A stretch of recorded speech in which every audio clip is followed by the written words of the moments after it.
You know what, dog? Hmm. Before I passed out last night, I saw the funniest thing. What's that?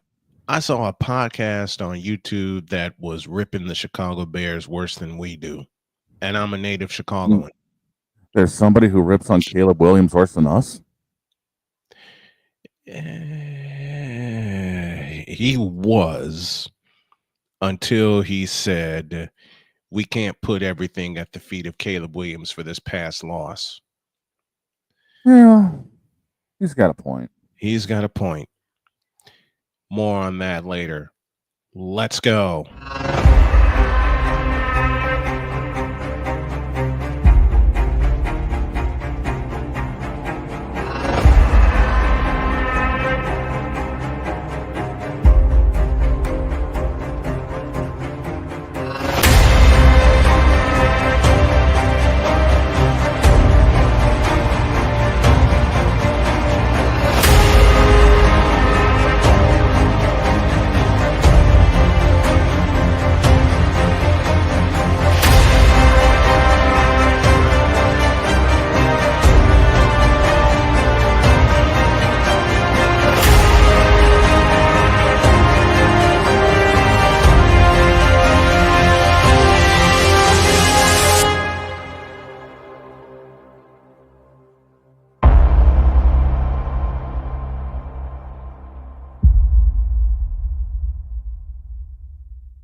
I can't do it. We'll do it live. Do it live! I'll write it and we'll do it live! Mister, will you please wake up, wake up, wake up, wake up, wake up?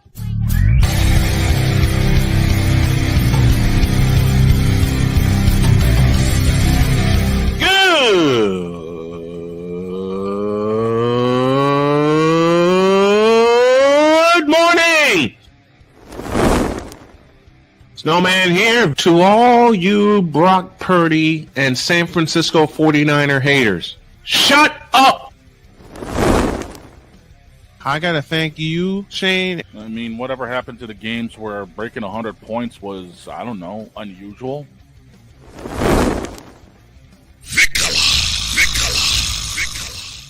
There was one word to sum up the All-Star weekend. Trays.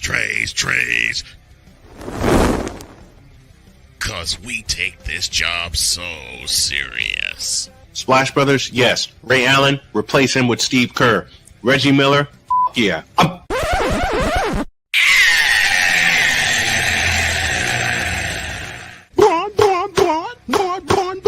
What in the all types of blue hell?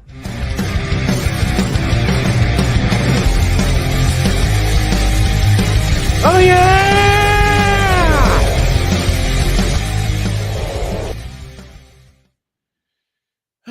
Let's get this thing. Good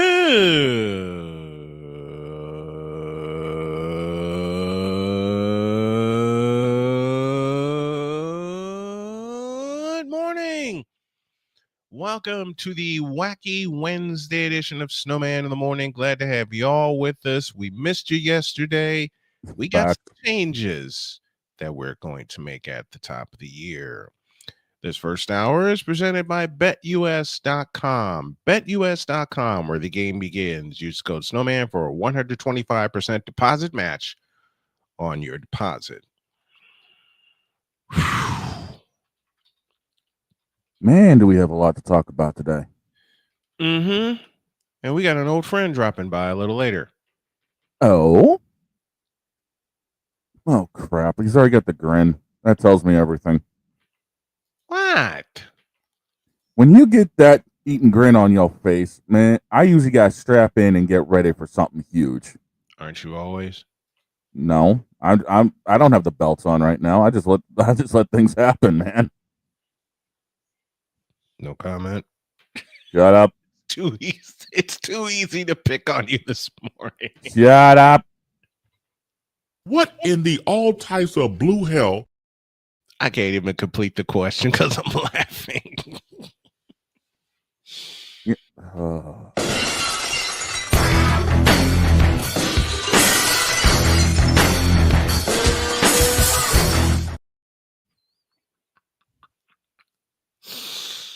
Okay. Do we know what we're doing? No. You know what? I know what I'm doing. Professionals. I know what I'm doing when it comes to this. Shut up, bitch.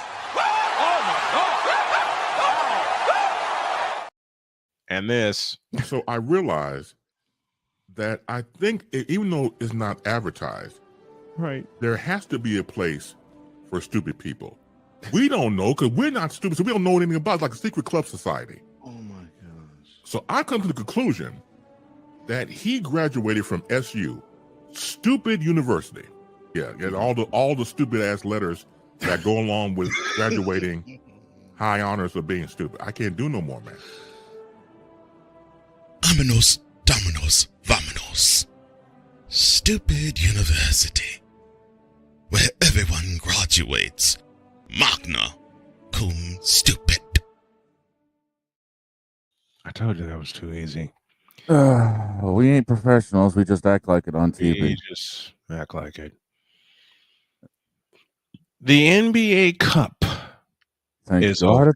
Thank God. Thank God.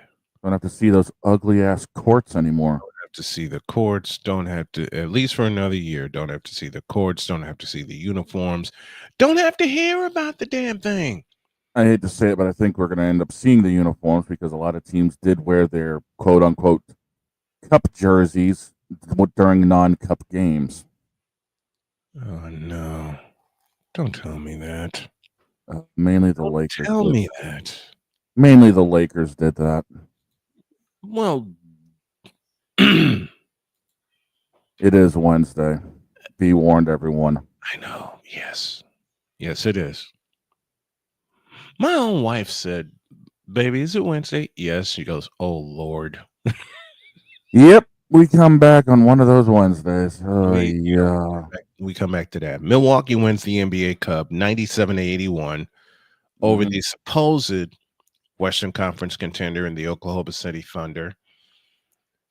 And someone posed a question to me this morning while I was busy getting started and getting ready for the day. And they said, well, Mr. Snowman, Mr. Sports Aficionado, I said, that's me.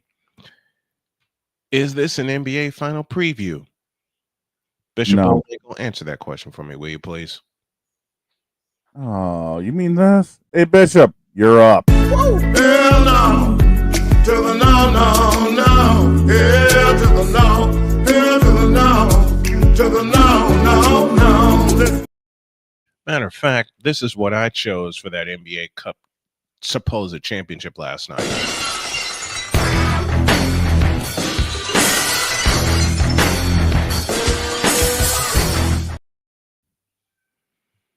I broke the glass. I went to listen, like I said, like I was telling Dog in our pre-show meeting, I had plans of doing a women's basketball game last night, Iowa State and UConn. But UConn just dropped the hammer on everyone. UConn dropped 100 on Iowa State. And my wife even said, weren't you supposed to do a game? Hi, Pumpkin. Like, weren't you supposed to do a game tonight? Yeah, I didn't feel like doing it. Because you get that feeling. You've been broadcasting about, what, 18 years now? 19? About that, yeah. About 19. You get the feeling when something's not right. Been there, done that. You know that feeling when something just ain't right. And this wasn't right. No. I love you, Audi Crooks, the star for Iowa State. But it's Paige Beckers. The number 1 draft pick next season. Mm-hmm. We all know that for a fact. It's done. Just like we knew Caitlin Clark was the number 1 pick last year. Yeah. Wait a minute. The Bucks and Oklahoma in an NBA playoff picture matchup? What? Oh, wait a minute. No. I don't remember asking you a thing. I needed that. And I got one more for him. English, do you speak it? And since Arku's in the chat, Arku. Hey, what's going on, Arku? Now, those of you who know, we pick on everyone that comes in the Fanatics feedback zone because they pick on us in return. Yep. Oklahoma City will not see the NBA Western Conference Finals. No. I'm saying it with a straight face. And Arku says the NBA Cup is kind of fake. No, erase the word kind of. It is fake. I mean, why is it in Vegas? True. Why is it in Vegas? Why is there basketball in Vegas and not in Seattle? More to the point, why is there NBA basketball in Vegas and not NBA basketball in Seattle? I'll do one better. Why is there NBA basketball in Oklahoma City and not Seattle? That I'll do a video for later. I have my thoughts. I have my theories. I have my concerns. And I looking up here again. Did anyone actually really predict Oklahoma and Milwaukee in this to begin with? I didn't care at the start of the thing. I didn't care because it's December and not June. I want to talk about the NBA title in June, okay? Which will not see Oklahoma City, which will not see Milwaukee. I already made even though my Warriors are in a slump right now, and yes, they are in a slump. I've looked at this camera and I've said it a few times. It's December, okay? Beginning Christmas Day, they'll turn it around, and I still hold true to my prediction that it'll be Jason Tatum and the Boston Celtics against Stephen Curry and the Golden State Warriors. Exactly. I still hold true to that. I still hold true to that. Oh, by the way, Arku, to answer your question, Page played 29 minutes, 27-2-2. And I've always loved Paige Beckers. I've always loved Paige Beckers. Yeah. Plays by CJ is with us. My Mavs will be back. No, they won't. No, they won't. You got Kyrie Irving as your point guard, for God's sakes. That should tell you everything you need to know. Stop it. Get some help. I love you, CJ. CJ's a Cowboys fan and a Mavericks fan, and we've been picking at each other for years now. That's why I do it. Mavericks are going to be back. That's why I pick at him. The Mavericks are going to be back.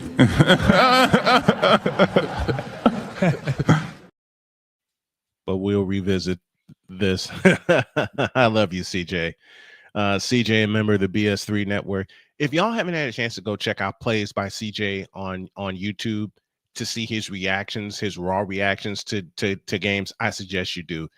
It's hilarious. I mean, he's more hilarious than I with my raw reactions. And y'all see that on Play by Play Sunday. Yep. Indianapolis, Denver, anyone? True. True.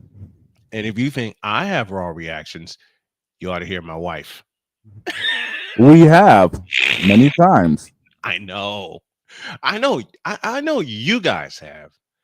I'm talking about the general public who hasn't tuned into a play-by-play game that we do. True. And now to really make somebody angry, let's take a break. When we get back, we'll do some more visiting on this NBA Cup business, and it's a business. Anybody who doesn't think so, it's a business. And to think we got the end of that a week before Christmas. So Christmas came early for us. Let's take a break. When y'all get back, we'll talk some more basketball, and we got more sports for you. It's your 180-minute joyride of Snowman in the Morning. Back in a flash.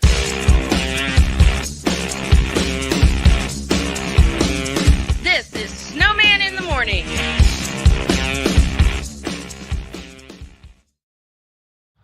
People tell me how lucky my daughter is to have been adopted. But really, we're the lucky ones. Learn more at adoptuskids.org. This planet has been great to me. It's given me gifts that I can't even explain. It's given me adventures and memories I'll never forget. And Battleborn, I think, has given me the opportunity to go beyond and give something back. How can I be a better custodian to this planet and the place I live? That's where I am with Battleborn. Let's make the planet a better place. Whether it's news, The largest egg producer finds bird flu in chickens at a Texas plant. Weather. Devastating tornadoes rip through the heart of the United States. Inspiration. A breast cancer survivor completed the journey of chemotherapy and now begins a future one of matrimony or sports. Michael Jordan is shown on a photo with Diddy. LeBron James has a video extolling the virtues of a Diddy party. This has been yet another Beating a Dead Horse presentation. We got you covered. BS3 Network, in association with Comey Media Incorporated, proudly present The Morning Shift with Cole Johnson. Live every weekday at 8 a.m. Eastern, 7 a.m. Central.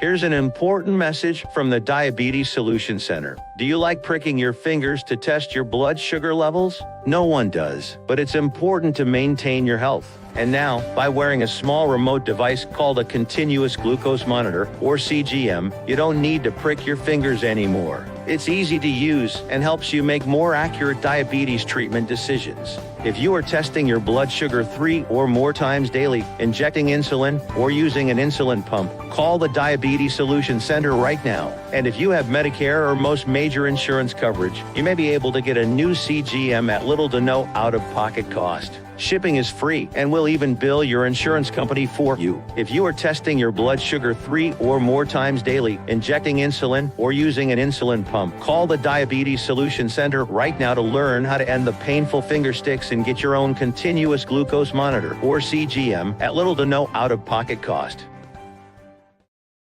SeatGeek is the ticketing app for fans like Boomstick Lady. No free throw is safe from the roar of her sticks. SeatGeek helps her find a seat in the direct eye line of the shooter so she can sit where her boomsticks make the biggest boom. Everybody okay? SeatGeek handles the tickets to sports, concerts, and more, so fans can fan. Join the transporter to Hades. Your butt and gut becomes one. Join the reformer of hooker whores. This is my daughter, Placenta Booty Johnson. Join the bronze car. Whenever you are in distress, take off your baseball cap and throw it in the air. Join your very own superhero of broadcasting, Chris Bass. So whatever color crayon they get, they palm it and do 2 circles, and that translates to, I can beat up black people. As she takes you through the week's paces in Baseline. Live every Saturday at 8 a.m. Eastern, 7 a.m. Central, Pacific Time Zone people, just stay asleep when this is on live and just catch the recording. Oh, I'm sorry. Exclusively on the Chris Bass YouTube channel.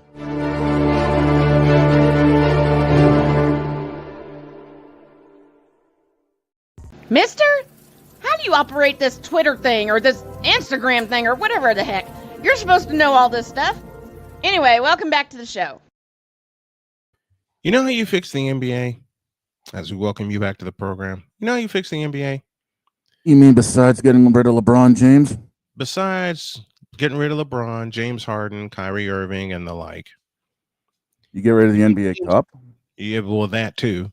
You make teams draft centers. Yes. Better yet, the better way to fix all that is to go to the college level and actually make people play center. And that starts back at the high school level when you make them play center. Yep. Bring back the center position. That's how you fix the NBA. Make them actually play. And get rid of the zone, too. Get rid of the zone. I could see that. The zone has made NBA teams lazy. It has. Zone defense, when introduced by Adam Silver, has made NBA... Matter of fact, let me do this.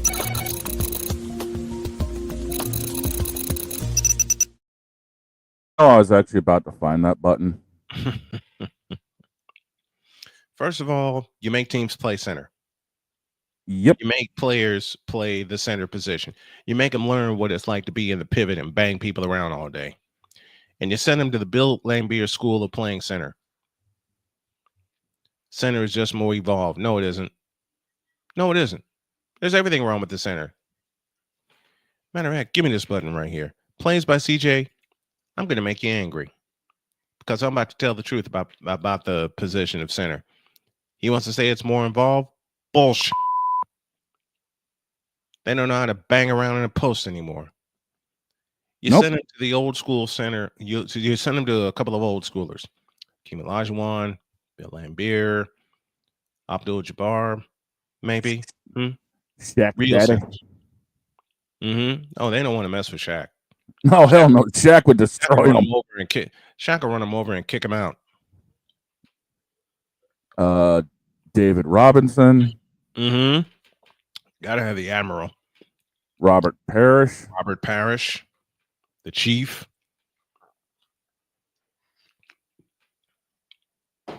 The days of a solid center in the NBA are gone.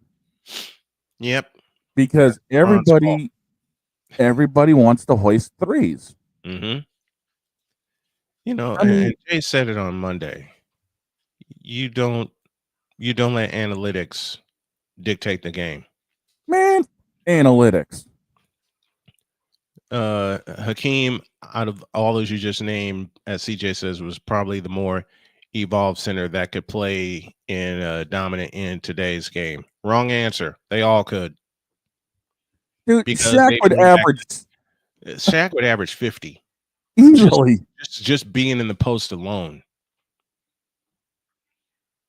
Easily. Just being in the post alone. You don't evolve that position. You teach them the basics. Man, Shaq would have triple doubles because once people got on him, he would be able to kick out to anybody who was wide open, and there'd be at least 3 people because they'd quad team him. Exactly. Learn your game before you challenge me. You know what else you do? You bring back the power forward position. Yes. You bring people into the league and you make them sign a side contract that says, I will learn to play my position. And if I don't, I will be fined. Now, don't get us wrong. I mean, the power forward position did evolve. Yes. Through the years. Yes, it did. No lie there. I mean, the players that made it evolve were the anomalies. David Robinson, Hakeem Olajuwon. Let's see. Abdul-Jabbar with the most indefensible shot ever. And if we're talking powered forwards, the first 3 that come to mind, Larry, Timmy D, and Charles. Dirk.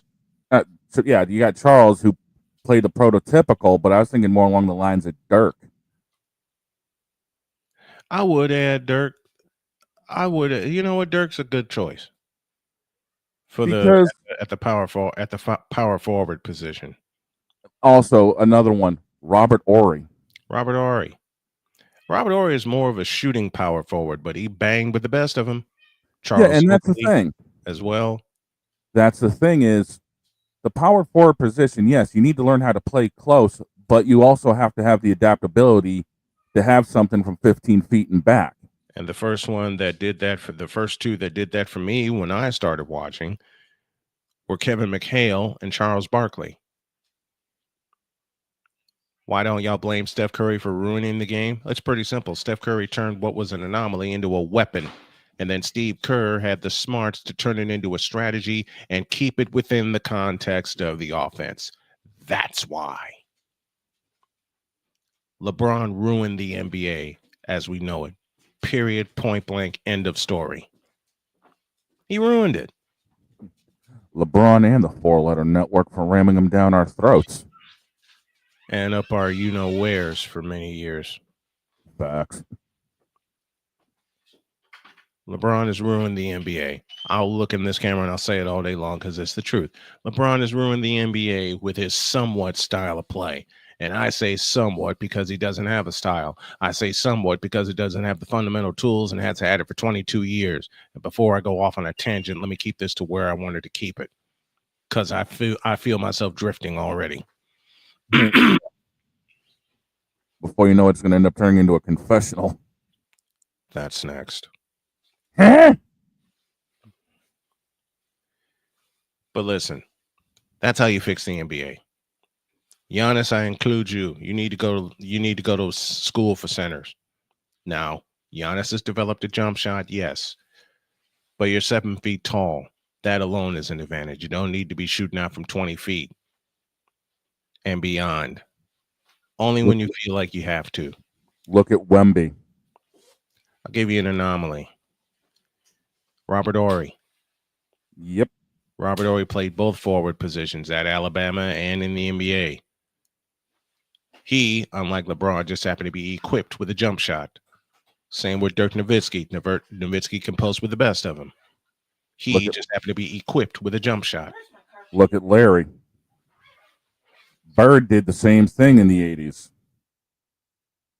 Plain and simple, he could bang with the best of them. He could also take it outside, and Bird was the biggest weapon for the Celtics outside of the Chief. So, I mean, you think about it, you got to be able to have the ability to bang with the best of them. Hey, Doc. You got to be able to bang with the best of them, but still be able to step outside to drop shots.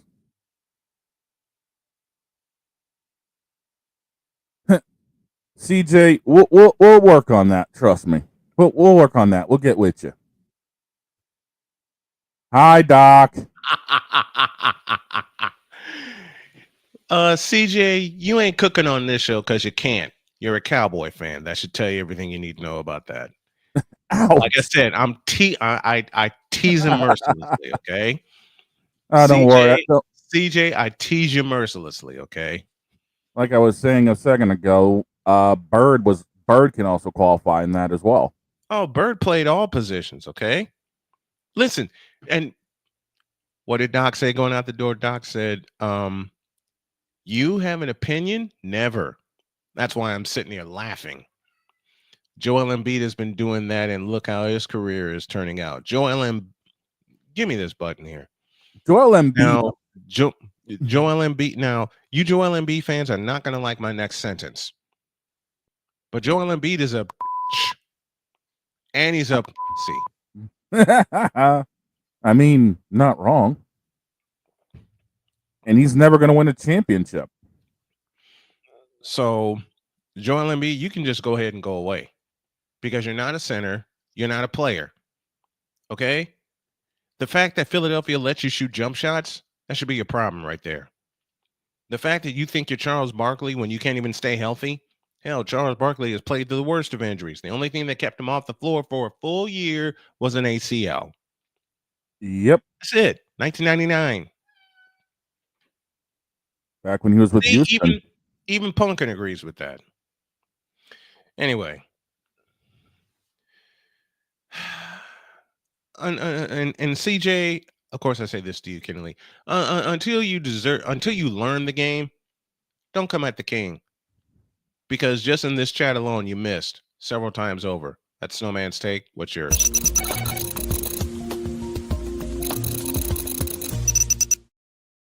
And as I say that, he shows up. Man was throwing up more bricks than Russell. Mm-hmm. And Joel, does Joel Embiid have a post move that he commits to memory? No. I rest my case. All right, let's take another break. When we come back, more NBA stuff. And I may have another opinion. Although Dr. K says I shouldn't give it freely. And she's laughing while she's walking out the door while saying that. Oh, Lord have mercy. Back in a few.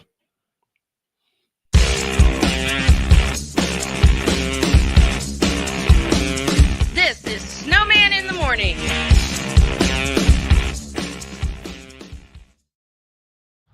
People tell me how lucky my daughter is to have been adopted. But really, we're the lucky ones. Learn more at adoptuskids.org. This planet has been great to me.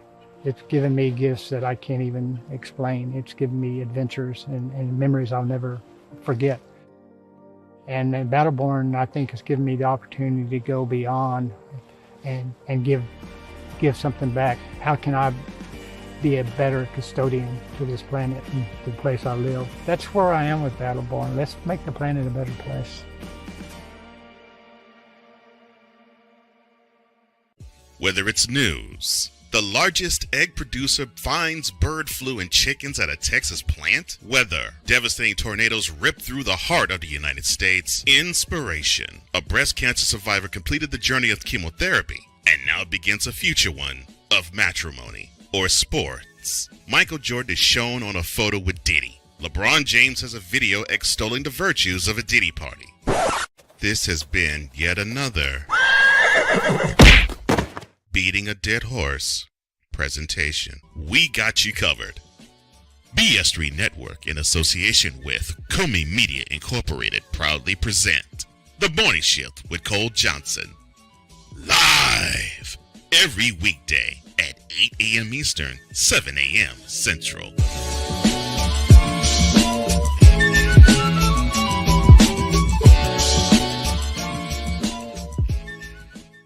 Here's an important message from the Diabetes Solution Center. Do you like pricking your fingers to test your blood sugar levels? No one does, but it's important to maintain your health. And now, by wearing a small remote device called a continuous glucose monitor, or CGM, you don't need to prick your fingers anymore. It's easy to use and helps you make more accurate diabetes treatment decisions. If you are testing your blood sugar 3 or more times daily, injecting insulin, or using an insulin pump, call the Diabetes Solution Center right now. And if you have Medicare or most major insurance coverage, you may be able to get a new CGM at little to no out-of-pocket cost. Shipping is free, and we'll even bill your insurance company for you. If you are testing your blood sugar 3 or more times daily, injecting insulin, or using an insulin pump, call the Diabetes Solution Center right now to learn how to end the painful finger sticks and get your own continuous glucose monitor, or CGM, at little to no out-of-pocket cost.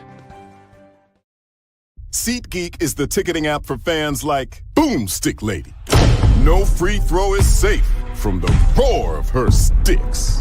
SeatGeek helps her find a seat in the direct eye line of the shooter so she can sit where her boomsticks make the biggest boom.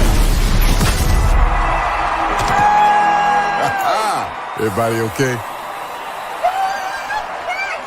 SeatGeek handles the tickets to sports, concerts, and more, so fans can fan. Join the transporter to Hades. Your butt and gut becomes one.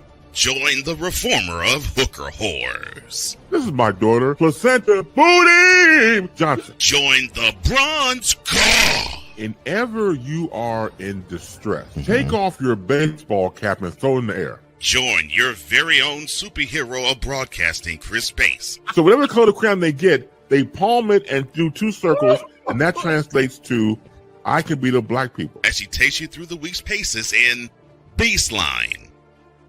Live every Saturday at 8 a.m. Eastern, 7 a.m. Central, No, Pacific Time Zone people, just stay asleep when this is on live and just catch the recording. Oh, I'm sorry. Exclusively on the Chris Bass YouTube channel.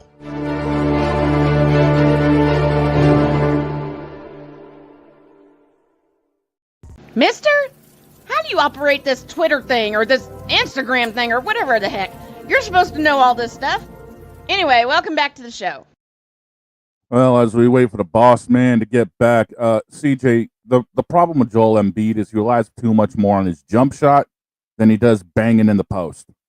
Joel Embiid is supposed to be in there as a post player. Okay, the jump shot is supposed to be more of a advantage if he needs it than trying to end up being somebody. Yeah, there you go. Okay, what happened?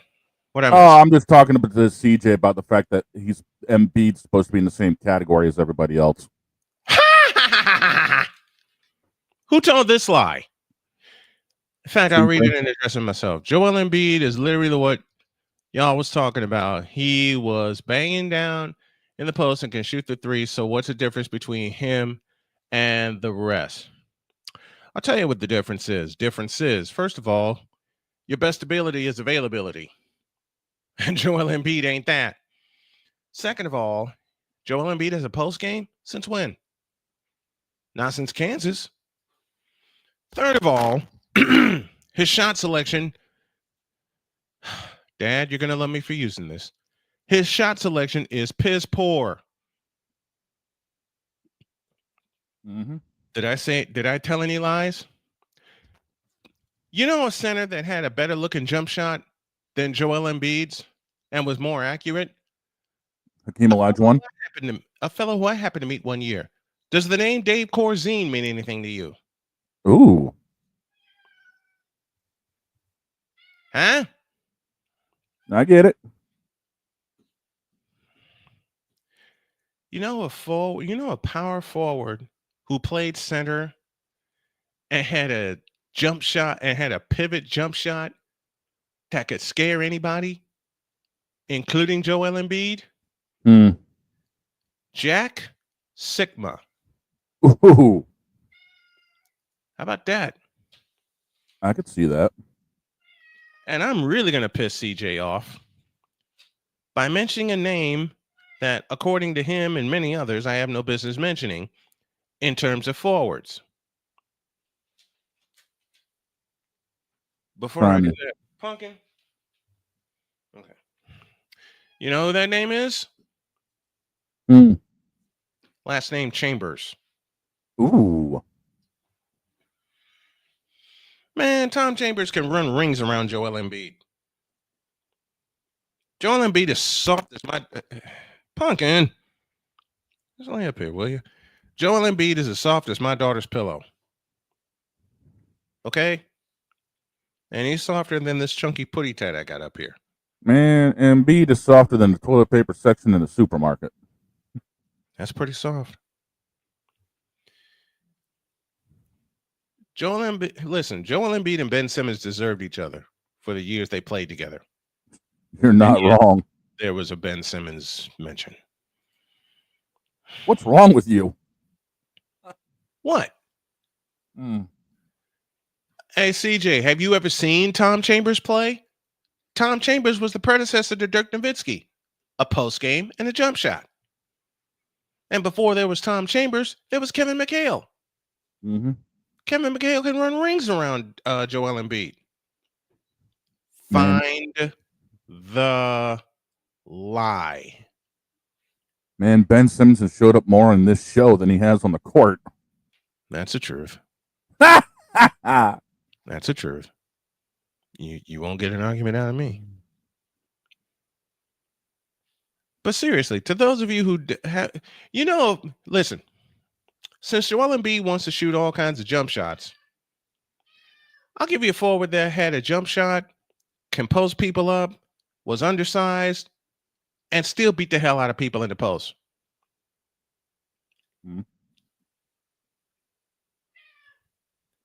Adrian Dantley. Oh boy.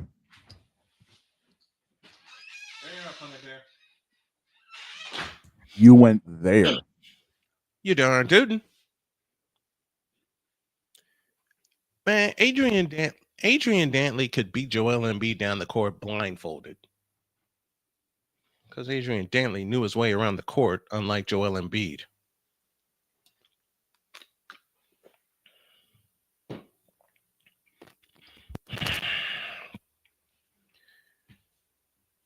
Joel Embiid playing center, that's laughable in and of itself. But to have me, CJ, mention him in the pantheon of greats, give me this button here. Where's Red? Red, where you at? Hang on a second. I know where old Red disappeared too. Bitch, please.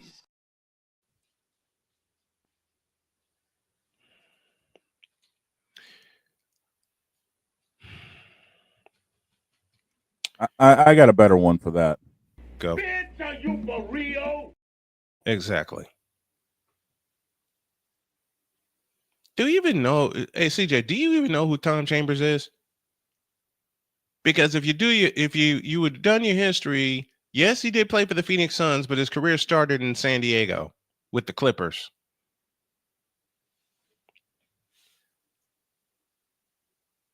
All I'm saying is he's exactly what you asked for in a post. Wrong. One little blink and Joel Embiid's flopping to the full floor worse than LeBron James is.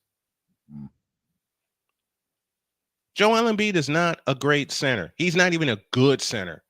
He's not.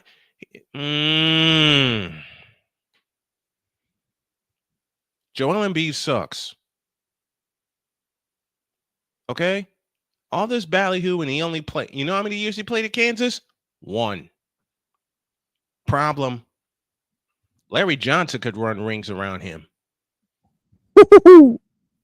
Grandma. That's right.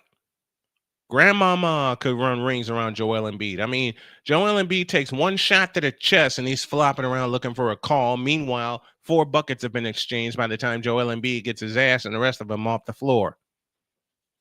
Embiid would not survive in the glory days of the center. You know who Embiid needs to learn from? If he chooses to? Does the name Bill Laimbeer mean anything to you? The bad boys of Motown. Mm-hmm. You know who Embiid needs to learn a jump shot from? Mark Aguirre.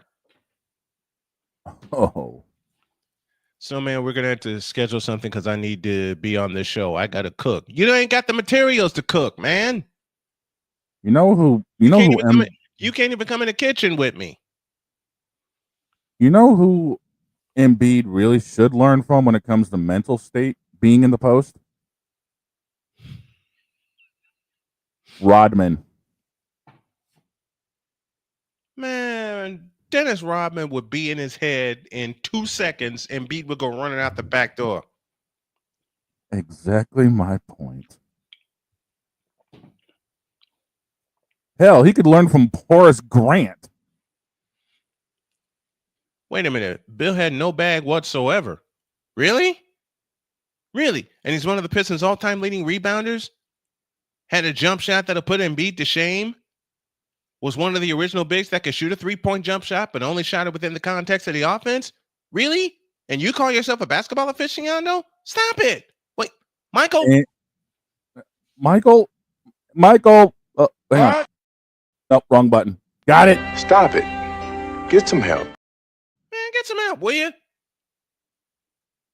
Joel Embiid got no business with being in the NBA right now.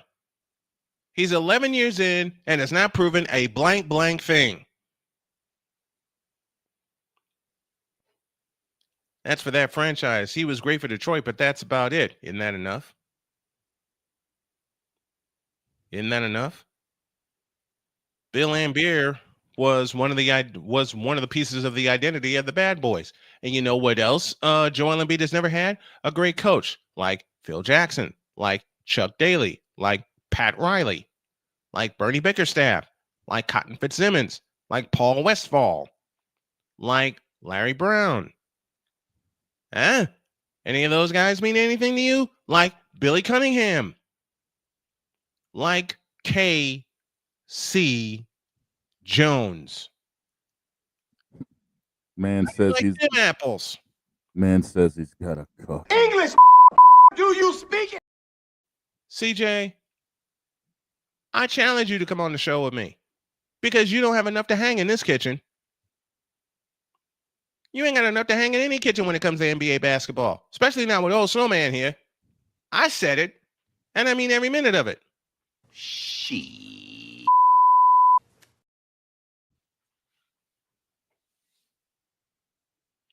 You don't have the grapefruits to hang with me when it comes to NBA basketball. Period. Ladies and gentlemen.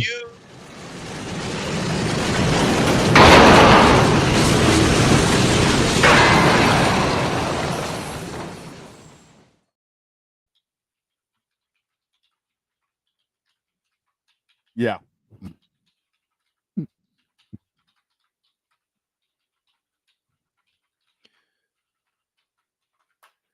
CJ, matter of fact, give me this camera. Ooh. Oh, hell. Yeah, I said it. Give me this camera. CJ, I'm looking right here and I'm telling you, you ain't got the grapefruits to hang with me when it comes to sports talk.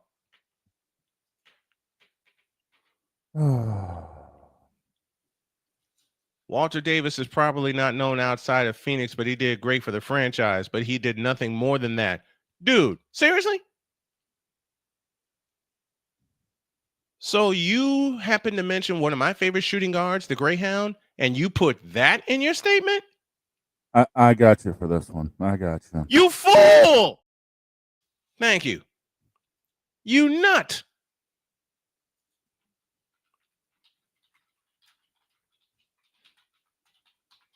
You nut. Man, Apparently you don't know about the years Walter Davis spent in Denver with that high-scoring franchise. Dude, listen, I could name so many. You know what? I can name you a small forward right now that spent his career with said Denver Nuggets and can run rings around Joel Embiid. You know his name? Alex English. Yeah, that's right. 6'7" out of South Carolina. Had a jump shot for days, had a post game for days, and could punch Joel Embiid in the mouth and kick him in the nuts and get away with it and sprint down court and get 2 points. How do you like that? Huh? All I gotta say is Joel Embiid as a serviceable center in the NBA.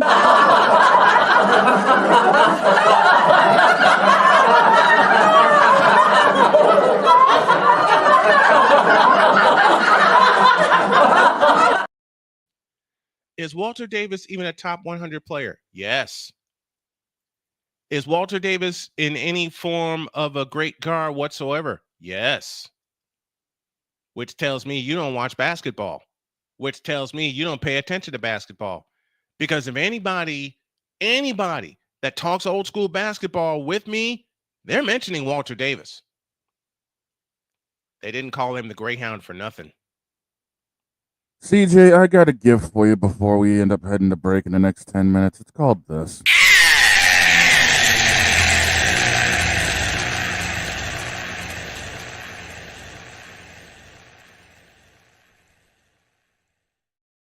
Here's a cross reference for you. And I'm going to make the dog smile. Oh, God. Shane Victorino could hit a home run faster than Joel Embiid can hit a 3-point goal.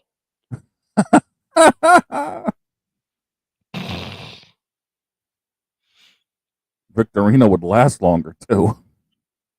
He has. Yep.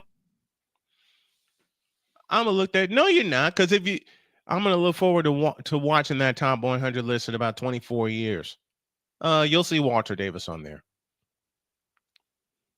Matter of fact, I can name you even more. I can name you even more forwards that play better than Joel Embiid plays at center. I can name even more. I don't have to say James Worthy. I don't have to say Scottie Pippen. I don't have to say Larry Joe Bird. I don't have to say Jerome Kersey, do I? I already mentioned Tom Chambers. I already mentioned Charles Barkley. Right? I don't have to say Hall of Famer Dominique Wilkins. Do I? I don't have to say Hall of Famer Bob McAdoo. Clyde the Glide Drexler. I don't have to say Hall of Famer Elvin Hayes. I don't have to say Bob Danridge, who played with the Washington Bullets. Not Washington, not this soft-ass Washington Wizard stuff. No, they were the Washington Bullets. Dr. J in the house, anybody? Oh, they don't matter, huh?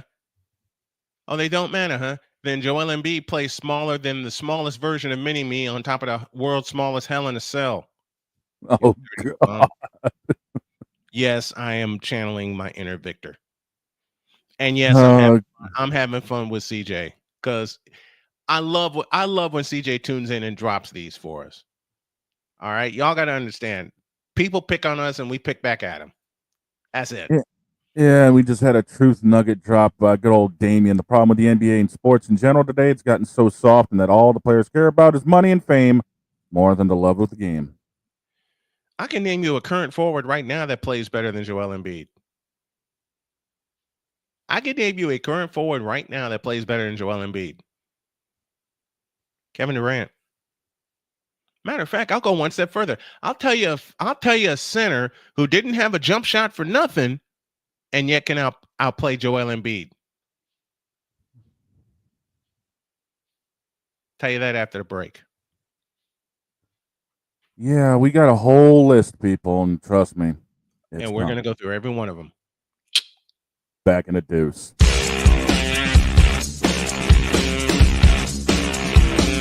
This is Snowman in the Morning.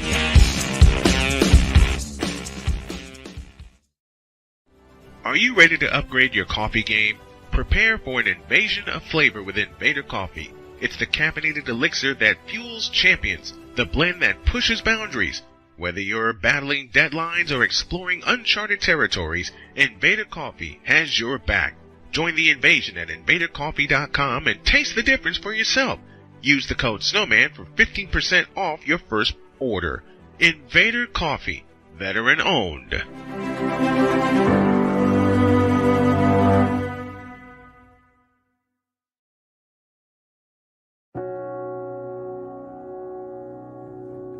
Do you remember our first group photo? This is it. Smiles all around, even though we were all nervous. Who could have imagined that our first weekend together would soon turn into a lifetime of memories? You're an amazing young man. Your brothers and sisters really look up to you. They're a big brother. It's so cool to watch the adult that you've become, and you really have done as much for us as you think we've done for you. You know, it took 20 years, and I got my third child, who was 17 at the time. There are so many rewards in life. You coming into our home was one of the greatest rewards we could have ever had. I ain't never felt so much love before in my life.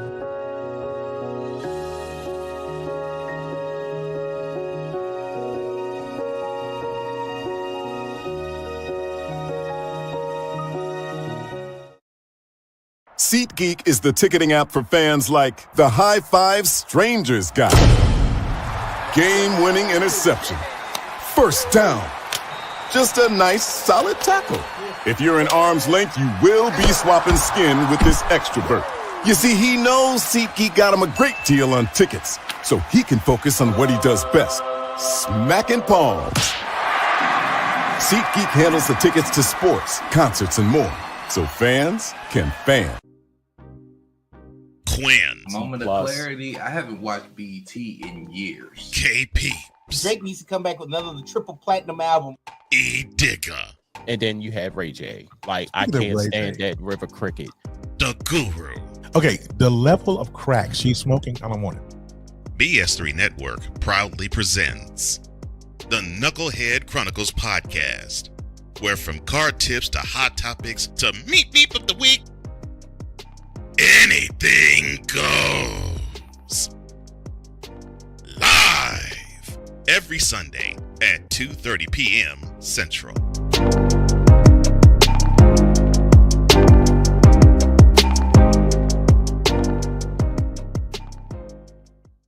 Sports bettors, listen up.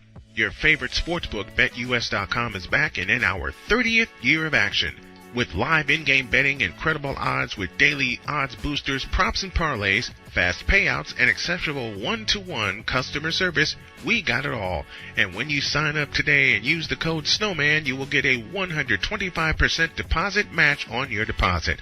Log on to BETUS.com or call 800-792-3887. That's 800-79-BET-US. BetUS.com, where the game begins.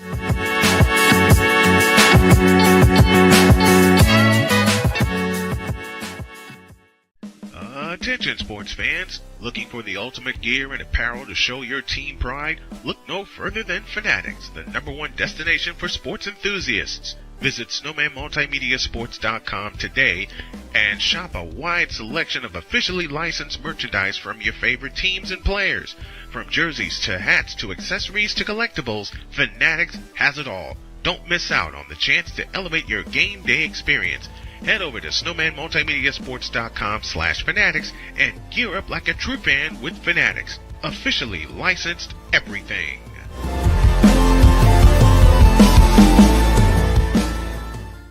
It's no secret. Today's consumer wants convenience and likes things on the go. They want to be listened to and receive instant solutions to their queries. This can often make or break the customer service experience. That's why it makes convenient interactions easy for you. Whether your customers want to connect with you via text, Facebook Messenger, Google, Instagram, or website, all messages now come to the one easy-to-use inbox, so you don't have to check a dozen different sites from the platform. From here, you can send SMS or email, answer questions, schedule appointments, take payments, and close more deals simply by messaging back and forth with your customers. When someone searches for a business like yours, they will look at your reviews. So unless you have more positive reviews, they'll choose someone else. Luck makes it easy to collect hundreds or even thousands of reviews from your customers. Simply send a review invitation or create automation that requests customer reviews right after the sale, or maybe right after a service is completed. It will take them 30 seconds or less to leave the review. Now those reviews will show up on the search result and increase your ranking that matters most. Plus, our advanced reporting will show you exactly where your leads are coming from and if your website or ads are doing their job. So why are you waiting? Put your business way in front of your competitors, get more leads, convert more of those leads to paying customers by getting started with today. Mister, how do you operate this Twitter thing or this Instagram thing or whatever the heck? You're supposed to know all this stuff. Anyway, welcome back to the show. Joker is a better center. Well, duh. Joker actually plays center. Carl, dude, You're a little late. The cat is better center. Come on. You ain't right. I had to go there. You ain't right. Dude, Vlade Divac is a better center than Joel Embiid. Well, we know that. It's too easy. Because Joel Embiid can't play center. Dude. Joel Embiid has... Look, Joel Embiid forces up more bricks than the best Mason I know in this area. Oops. And I'm in Southern. Dude. Oops. Kevin Duckworth was a better center. And I love Duckworth. Matter of fact, I'm going to give you the reins for a bit. Oh, boy. Oh, boy.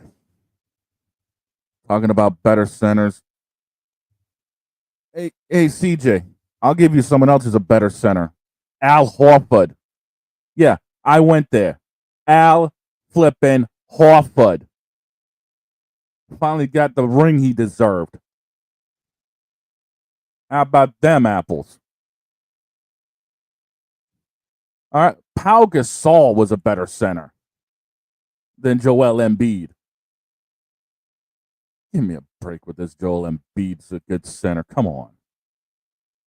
Ben Wallace, for crying out loud, was a better center.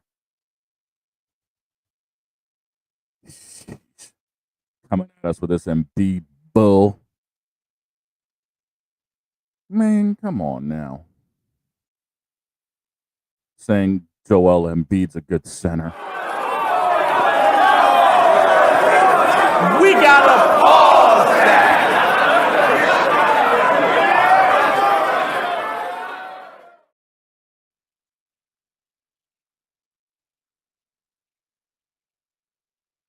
CJ, there's one thing that Horford has that Joel Embiid will never get because A, Embiid's too soft. Yes, I said soft. Not soft, soft. And B, Philly doesn't have any idea how to utilize Joel. And that, my friend, goes on this finger. Be a ring, homie.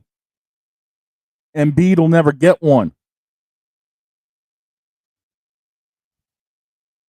Man, Bill Walton was a better center. Come on. Talking all this trash on Joel Embiid. Give me a break.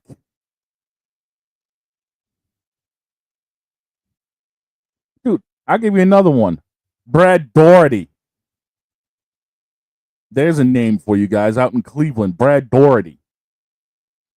Daugherty would take Joel to school. Cut me some slack here. I'll give you someone else, dude, who would end up taking Joel to school. Chris Bosh.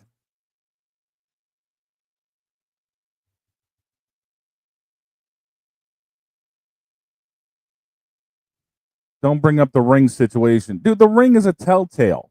Okay? Philadelphia doesn't know how to utilize Joel Embiid. Joel Embiid don't know how to utilize Joel Embiid. Okay?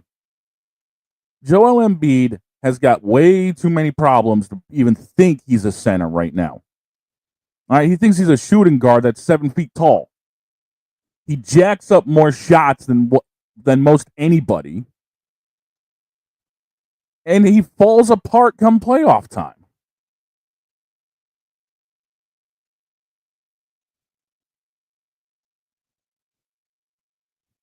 And yet again, he has barely played this season. Give me a break.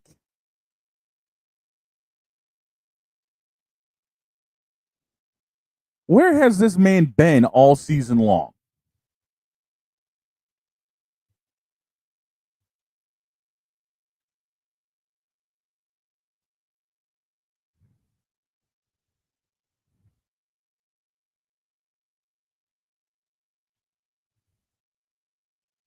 Like, seriously, where has he been?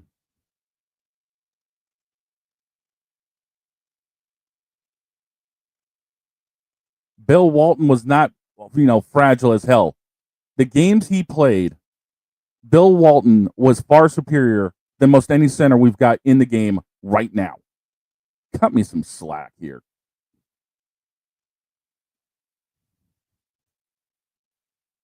Joel Embiid this season's only played 6 games. 6. Come on.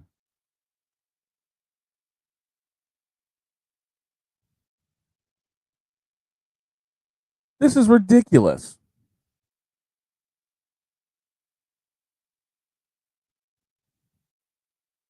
This man has jacked up 95 shots and he's only made 39 of them. And 25 of those shots have been from 3. Are we serious with these stats right now? Why is a center jacking up that many 3-pointers?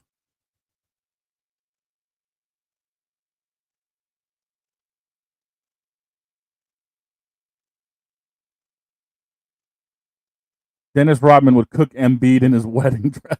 You're not wrong. You're not wrong, Damian. You're not wrong. Dennis Rodman would cook him and then end up going back out with Carmen Electra. Come on. And ladies and gentlemen, I think we just had somebody just show up. Oh, crap. Really? Oh, hell. Take it.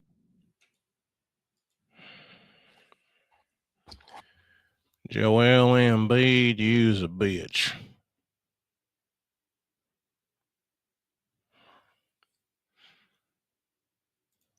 Let me just say it plainly. Yeah, I got you on that one. I had you. Quit pushing them damn buttons. I'm doing my job. You beat me to him, man. Come on. Shut up. Joel Embiid used a sorry excuse for a center.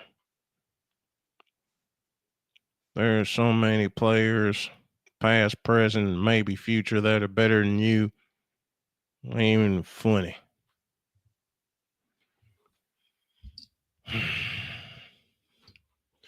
I'm surprised Joel Embiid has lasted this long, considering the fact he can't stay healthy.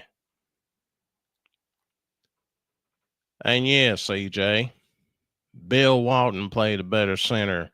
The late, great Bill Walton played a better center than Joel Embiid. Embiid. Joel Embiid. Listen, there was a fellow by the name of Maurice Lucas that played better at his position than Joel Embiid did at his. There was a fellow, I think, what's his name? Kevin Duckworth? Yeah, Kevin Duckworth. That played better at his position than Joel Embiid does at his. See the difference between some of the players that we named and the players that you want to contend with. They can't play. Oh God! And I'll answer a question that CJ, which is a good buddy of ours, said earlier. Why don't we blame Stephen Curry? It's pretty simple, because Stephen Curry is accurate. Because Stephen Curry can play the game correctly. Because unlike Joel Embiid, Stephen Curry is a point guard who discovered an anomaly and turned it into a weapon. What weapons does Joel Embiid have at his position? I'll answer that for you. None. Joel Embiid is about as soft as my daughter Donna's pillow. That's pretty damn soft.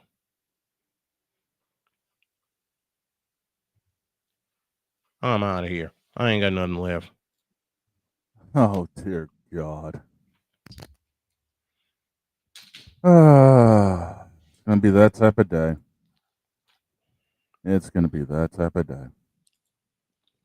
Okay. We're going to have a little fun. Since CJ is begging to come up here. Oh, God. Let's have some fun with him. Shall we? Take a break and come back? Yep. Take a break, come back, and then we're going to roast CJ live on this program. Hour 2 after this. Yep.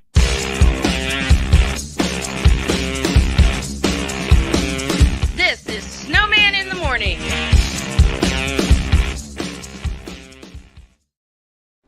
Are you ready to upgrade your coffee game? Prepare for an invasion of flavor with Invader Coffee. It's the caffeinated elixir that fuels champions, the blend that pushes boundaries. Whether you're battling deadlines or exploring uncharted territories, Invader Coffee has your back. Join the invasion at invadercoffee.com and taste the difference for yourself. Use the code SNOWMAN for 15% off your first order. Invader Coffee, veteran owned.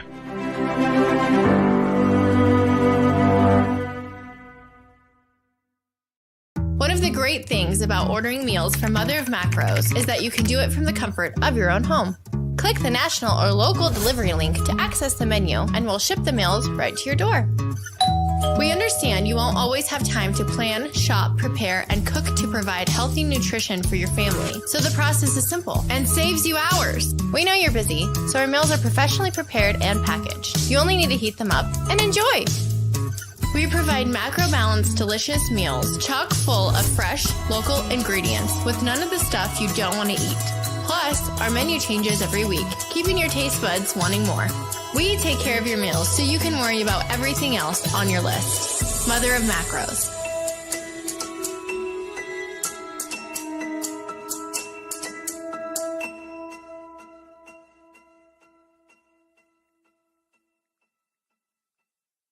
SeatGeek is the ticketing app for fans like the High Five Strangers guy.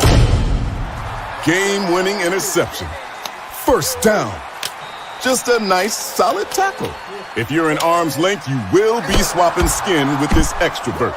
You see, he knows SeatGeek got him a great deal on tickets, so he can focus on what he does best, smacking palms.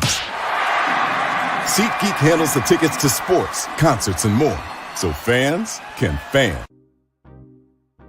Quinn. Moment of clarity. I haven't watched BT in years. KP. Drake needs to come back with another triple platinum album. E. Digger. And then you have Ray J. Like, I can't stand that River Cricket. The Guru. Okay, the level of crack she's smoking, I don't want it. BS3 Network proudly presents the Knucklehead Chronicles podcast, where from car tips to hot topics to meat beef of the week, anything goes. Live every Sunday at 2:30 p.m. Central.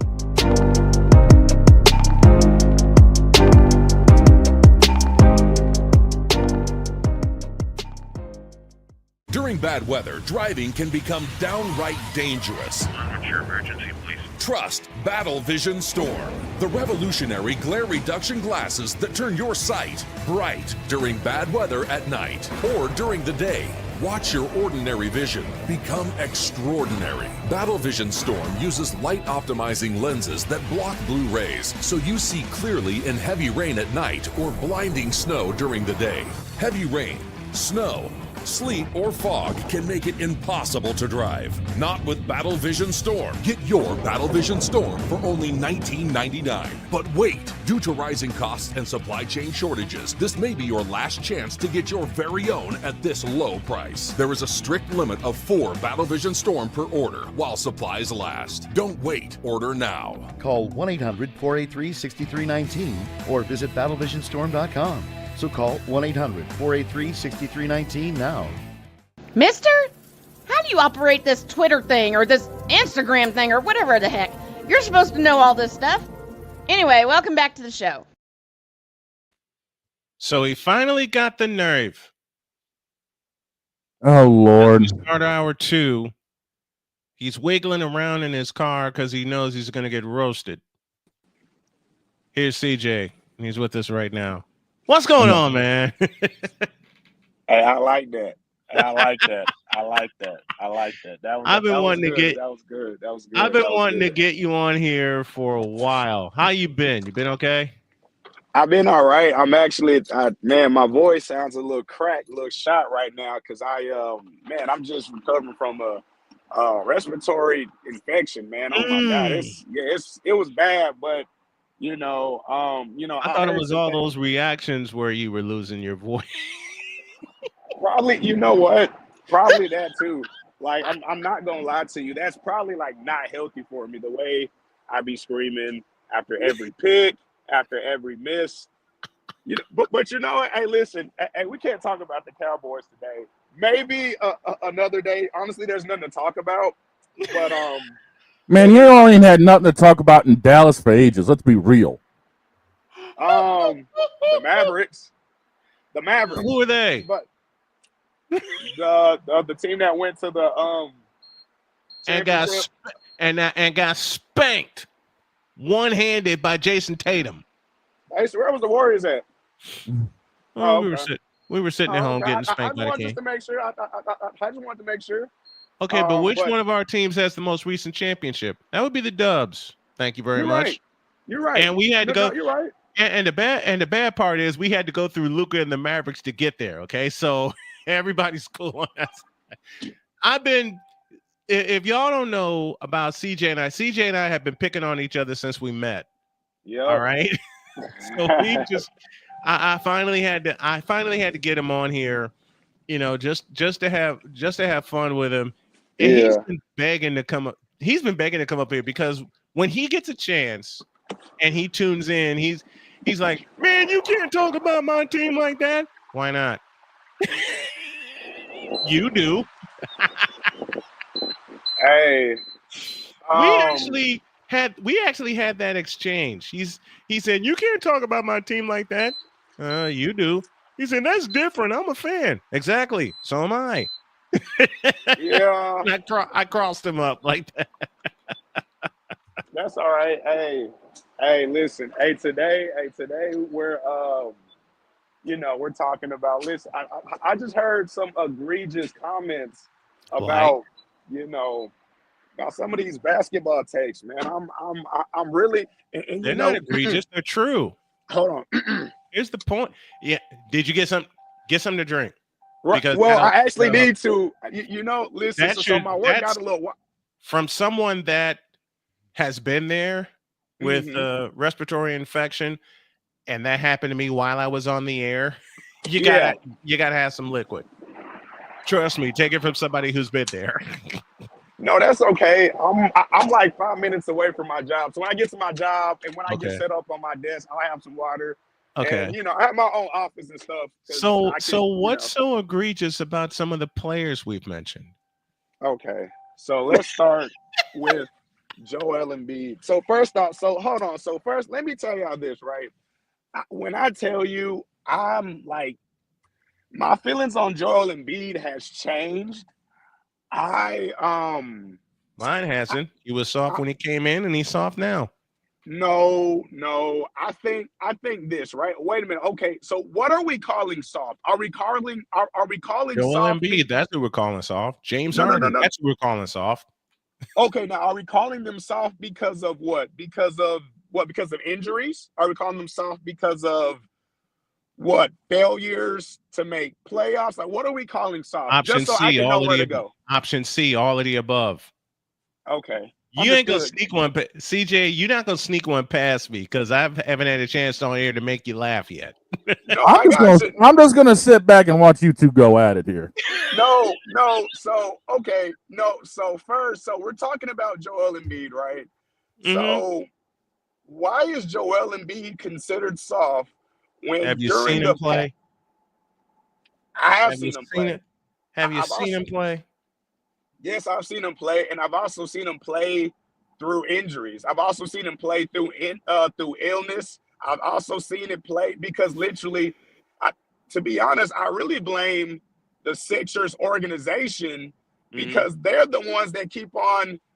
I mean, it's like they're not letting him rest at all. He literally has to do it all. Even when they got Ben Simmons, when they had Markelle Fultz, when they had all these players, these complimentary players, it's always come down to, okay, Joel, we need you. We need you. And unfortunately, Joel's body cannot keep up.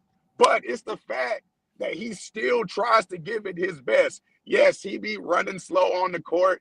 He looks like, I mean, he looks a little lethargic out there, but still, I respect him because he gives it everything he has when he's on the floor. He'll try anything. So, I mean, I'll give him his props. Now, if we're talking about prime Joel Embiid, I'm talking about when he's healthy. I'm talking about MVP when he should have won it over Jokic that one year, and then the other year. Okay. No. Okay. No. Okay. So Jokic was the MVP, period. Joel Embiid didn't do enough to win the MVP.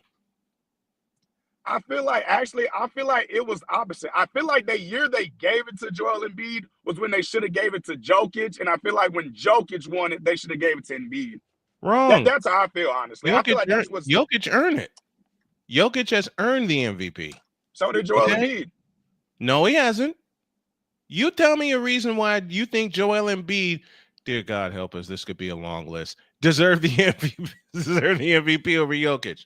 I'll wait. That's okay, I got you. So that season alone, I remember, and I don't have the stats with me, but that season alone, Joel Embiid was literally cooking. I'm talking about as far as points and rebounds. I'm not talking about wins. I felt like the wins, I remember I was looking at something. The Denver Nuggets got more wins than Joel Embiid and the Sixers that season. But numbers-wise, there's your reason right there. No, there's your reason right there. No, because when we're talking about MVPs, are we talking about like are we talking about the player themselves, or are we talking about the record that goes with the player? We're talking about the basic definition of MVP, most valuable player to his team. And the 3 times that Jokic has won it, he's been the most valuable. I would argue Joel Embiid was more valuable to his team. Okay, so look at what Denver got and look at what the Sixers got. And you tell me what's more valuable. Because if I'm Joel, go ahead. So go ahead. This is where I get to mess with you and make you laugh at the same time. Talk to me. I haven't said anything yet. I know you're going to say something egregious, but go ahead and talk to me, though. Go ahead. Egregious? When have I ever... Okay, this is an obvious joke. This is my friend CJ, and I have to do this joke. When have I ever said anything egregious about you and your teams? All the time? Okay, good answer. I was about to say, when have we not been down that road on this show? Listen, hey, I'm not going to lie. There's been some facts I just have to sit there and eat. Like when y'all talk about the Cowboys, I got just like, well, yeah, okay, you got me there. I will throw a shameless plug in here for CJ. If y'all haven't subscribed to his channel, I suggest you do, and not just for his reactions, but for the way that he breaks down plays and for the way that he breaks down games.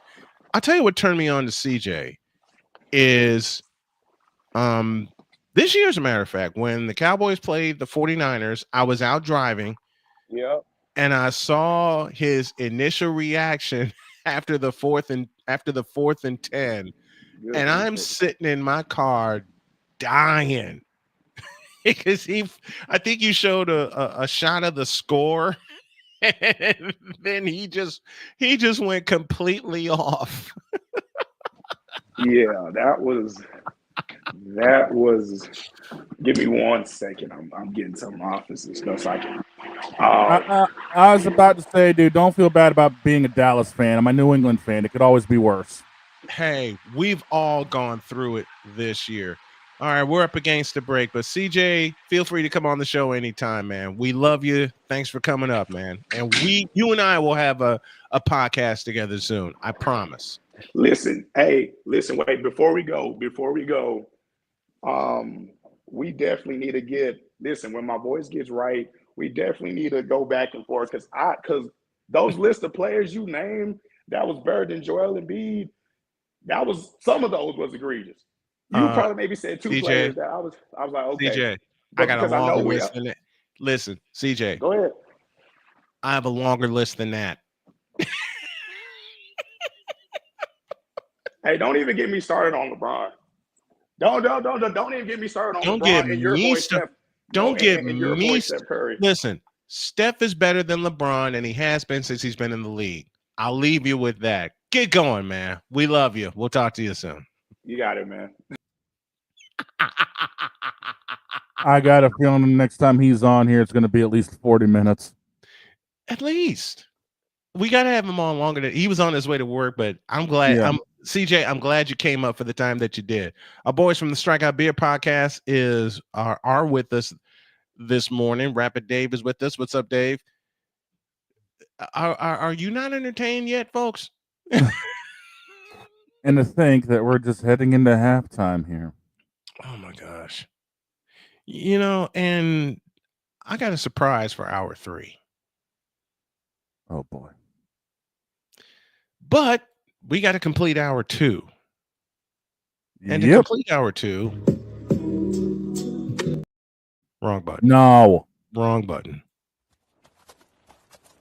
This has been yet another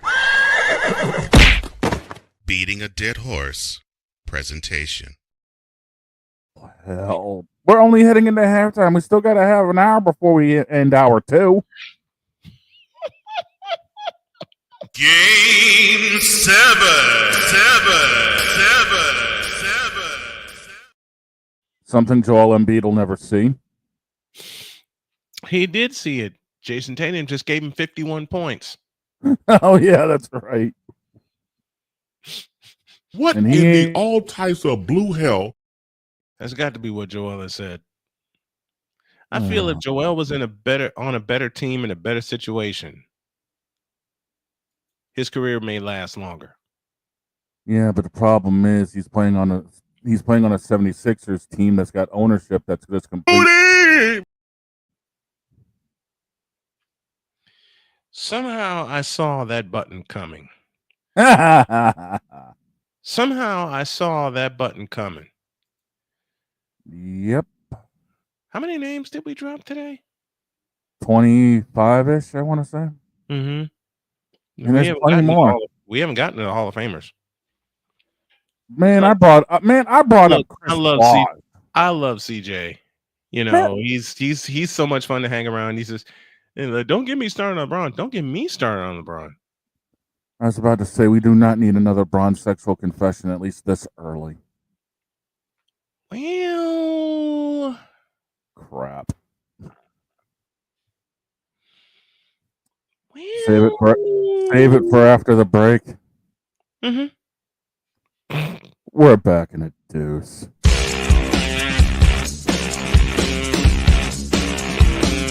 This is Snowman in the Morning.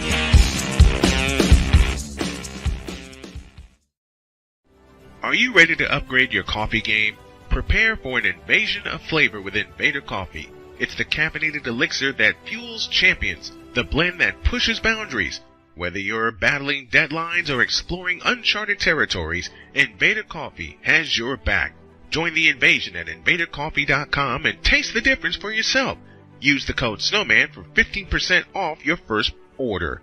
Invader Coffee, veteran owned.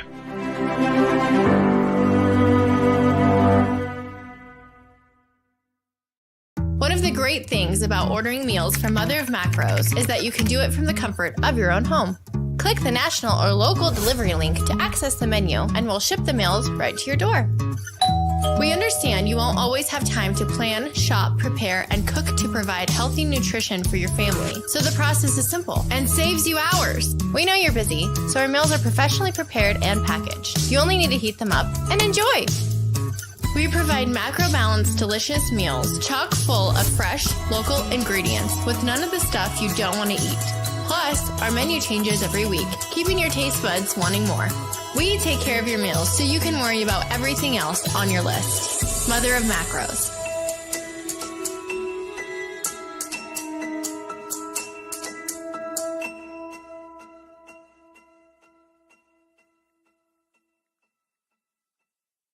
SeatGeek is the ticketing app for fans like the High Five Strangers guy. Game-winning interception. First down. Just a nice, solid tackle. If you're in arm's length, you will be swapping skin with this extrovert. You see, he knows SeatGeek got him a great deal on tickets, so he can focus on what he does best, smacking palms. SeatGeek handles the tickets to sports, concerts, and more, so fans can fan. Quinn. Moment of clarity. I haven't watched BT in years. KP. Drake needs to come back with another triple platinum album. E. Digger. And then you have Ray J. Like, I can't stand that River Cricket. The Guru. Okay, the level of crack she's smoking, I don't want it. BS3 Network proudly presents the Knucklehead Chronicles podcast, where from car tips to hot topics to meep of the week, anything goes. Live every Sunday at 2:30 p.m. Central.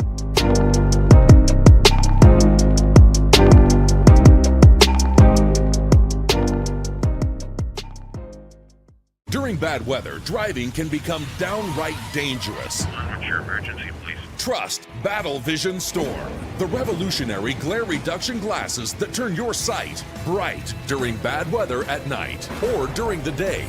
Watch your ordinary vision become extraordinary. Battle Vision Storm uses light optimizing lenses that block blue rays, so you see clearly in heavy rain at night or blinding snow during the day. Heavy rain, snow, sleet, or fog can make it impossible to drive. Not with Battle Vision Storm. Get your Battle Vision Storm for only $19.99. But wait, due to rising costs and supply chain shortages, this may be your last chance to get your very own at this low price. There is a strict limit of 4 Battle Vision Storm per order while supplies last. Don't wait, order now. Call 1-800-483-6319 or visit battlevisionstorm.com. So call 1-800-483-6319 now. Sports bettors, listen up. Your favorite sportsbook, BetUS.com, is back and in our 30th year of action. With live in-game betting, incredible odds with daily odds boosters, props and parlays, fast payouts, and exceptional one-to-one customer service, we got it all. And when you sign up today and use the code SNOWMAN, you will get a 125% deposit match on your deposit. Log on to BETUS.com or call 800-792-3887. That's 800-79-BET-US. BetUS.com, where the game begins.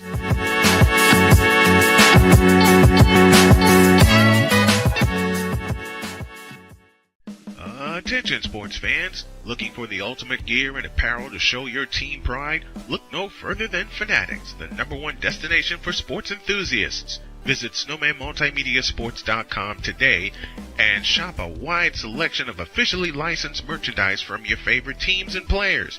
From jerseys to hats to accessories to collectibles, Fanatics has it all. Don't miss out on the chance to elevate your game day experience. Head over to snowmanmultimediasports.com/fanatics and gear up like a true fan with Fanatics. Officially licensed everything.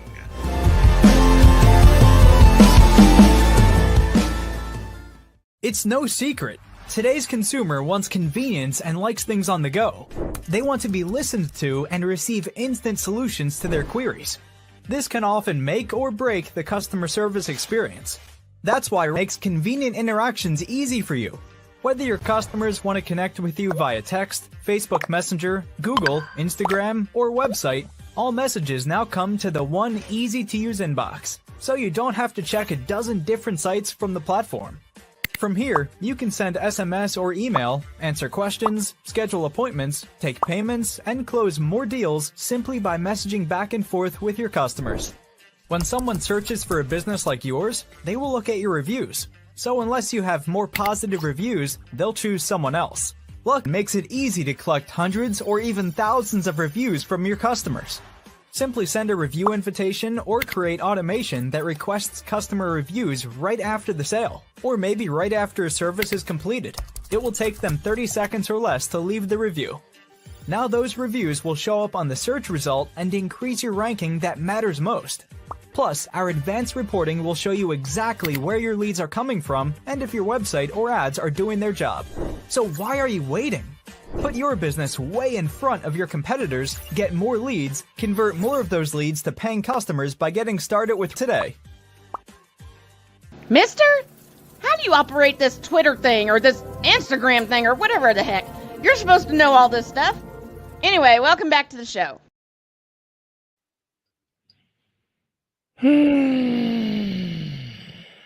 Oh boy.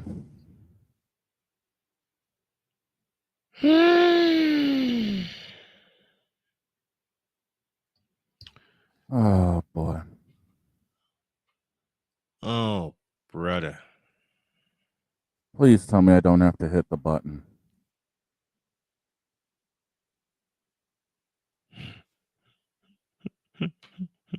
I gotta hit the button, don't I?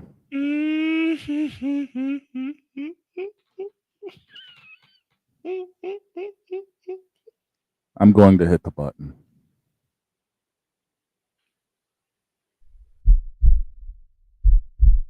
In a world where partial greatness is celebrated and total greatness is shunned, there stands to be a figure on the lips of those who love him and those who hate him.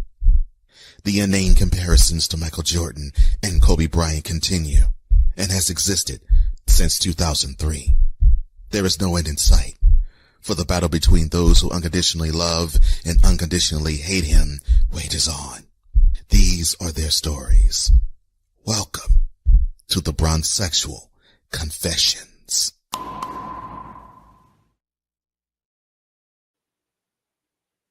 Dear CJ, you're not gonna like me. Oh no. Kwame Brown himself. Oh no. You'll like this one. You'll like this one. Kwame Brown himself said, quote, "The old school players wouldn't have any trouble with LeBron because at 39, he should have developed a mid-range and a post game, and he still hasn't yet. His game really hasn't evolved outside of a three and putting his head down and going to the basket." Close quote. Oh. I see no lies with that assessment. I don't either. I really don't. I see no lies with that assessment. None. I mean, it's been that way since he came into the league.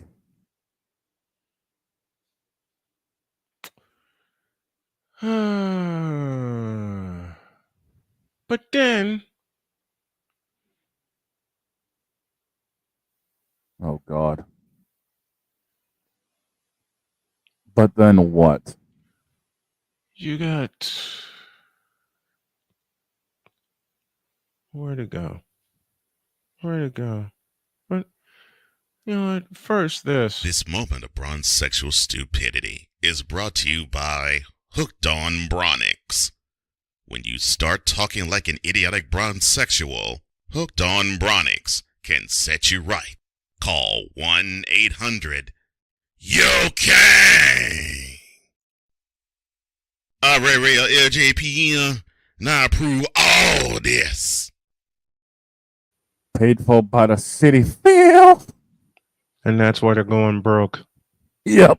These bronzexuals need to quit, and they need to quit with Photoshop because you don't know how to use Photoshop. Because there's a picture in front of me with LeBron and his hand on his face, a young LeBron at that. You don't even have the nerve or the skill to use an old one.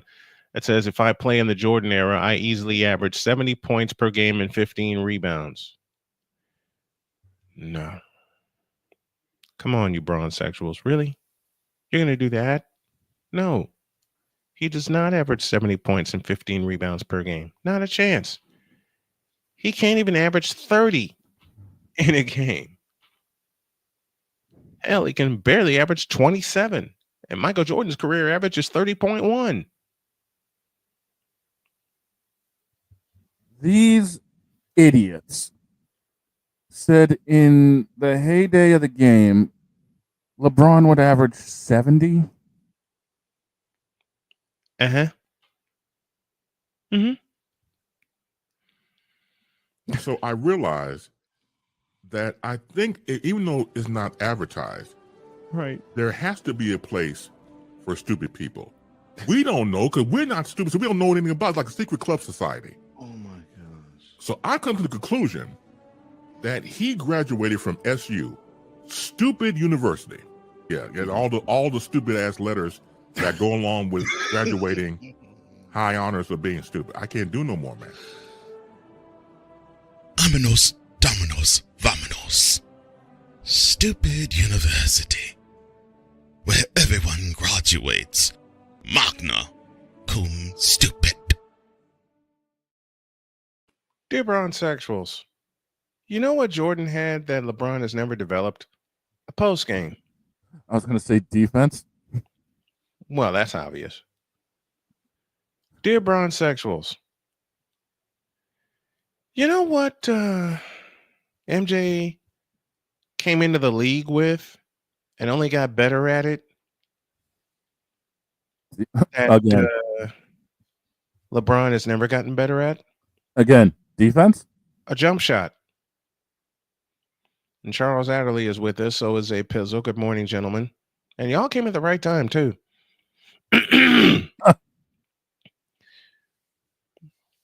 You know who played better defense than LeBron James ever? Reggie Miller.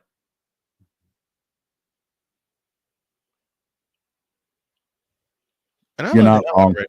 Listen, I love the hell out of Reggie Miller. Okay, if I had the de facto second team in the East, it would be the Indiana Pacers. Man, John Starks played better defense than LeBron. Mm-hmm. So these bronzexuals love retiring is quitting. Jorquit did it 3 times. Ramon James Goat for Goat says retiring is quitting. You fool. Retiring is quitting? No, retiring means, in Jordan's words, you can do whatever you want. He won 3, retired, played baseball, came back, won 3 more. You know, I told you the hazards of doing this. I know. So why do you? Because it's fun. Because these sex. Listen, I don't look for this mess. This finds me. Yeah. At least MJ never walked off the floor with 10 seconds left in the game. True. And LeBron's done it several times. In the last couple of seasons alone. Mm-hmm. Anybody remember 2021?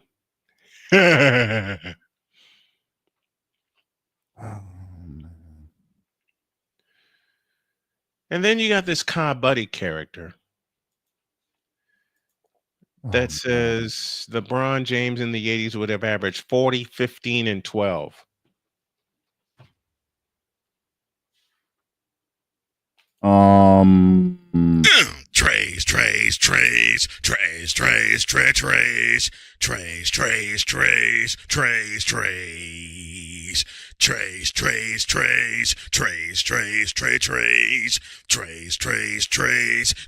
Trays. So I responded. I said, what, 40 flops, 15 missed threes, and 12 techs? You mean to tell me you're actually trying to have one of these? I'm not succeeding. What you mean?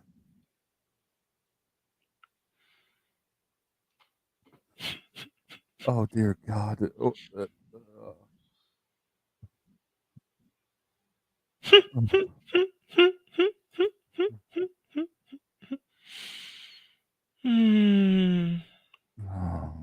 I absolutely love when bronsexuals show themselves without even trying.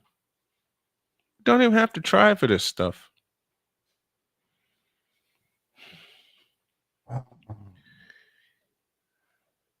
For this first part, I'll wrap it up with this. You know why LeBron's a 20-time All-Star? Because they don't have a choice but to elect him. He's a mediocre basketball. Give me this. LeBron James is trash. He's a mediocre basketball player.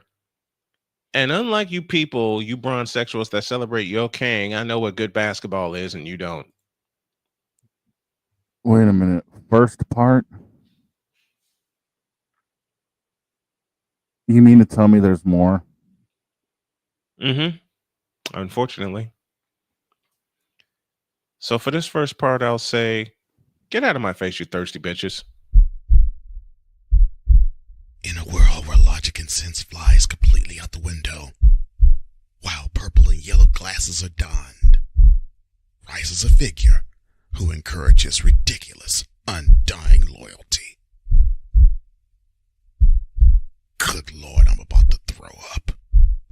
This has been yet another installment of The Bronsexual Confessions.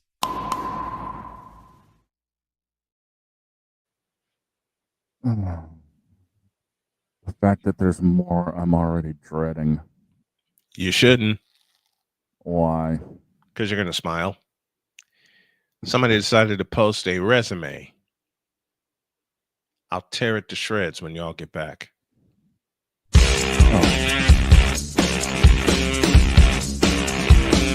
This is Snowman in the Morning.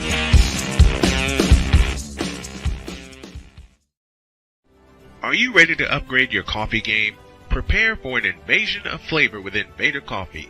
It's the caffeinated elixir that fuels champions, the blend that pushes boundaries.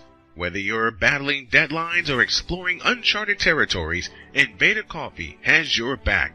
Join the invasion at invadercoffee.com and taste the difference for yourself. Use the code SNOWMAN for 15% off your first order. Invader Coffee, veteran owned.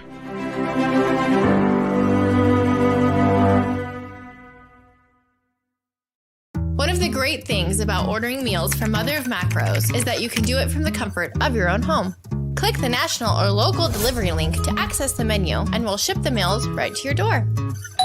We understand you won't always have time to plan, shop, prepare, and cook to provide healthy nutrition for your family, so the process is simple and saves you hours. We know you're busy, so our meals are professionally prepared and packaged. You only need to heat them up and enjoy. We provide macro-balanced, delicious meals, chock full of fresh, local ingredients with none of the stuff you don't want to eat. Plus, our menu changes every week, keeping your taste buds wanting more. We take care of your meals so you can worry about everything else on your list. Mother of Macros.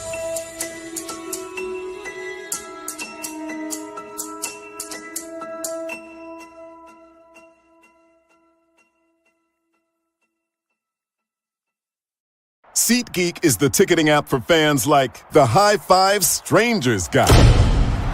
Game-winning interception. First down. Just a nice, solid tackle. If you're in arm's length, you will be swapping skin with this extrovert.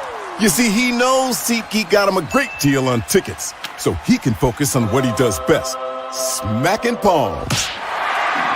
SeatGeek handles the tickets to sports, concerts, and more, so fans can fan. Quinn. Moment of clarity. I haven't watched BET in years. KP. Drake needs to come back with another triple platinum album. E. Digger. And then you have Ray J. Like, I can't stand that River Cricket. The Guru. Okay, the level of crack she's smoking, I don't want it. BS3 Network proudly presents the Knucklehead Chronicles podcast, where from card tips to hot topics to meep of the week, anything goes. Live every Sunday at 2:30 p.m. Central.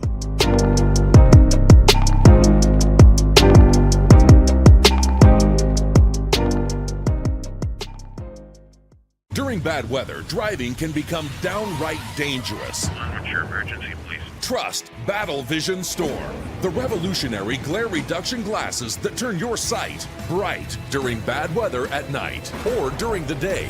Watch your ordinary vision become extraordinary. Battle Vision Storm uses light optimizing lenses that block blue rays so you see clearly in heavy rain at night or blinding snow during the day.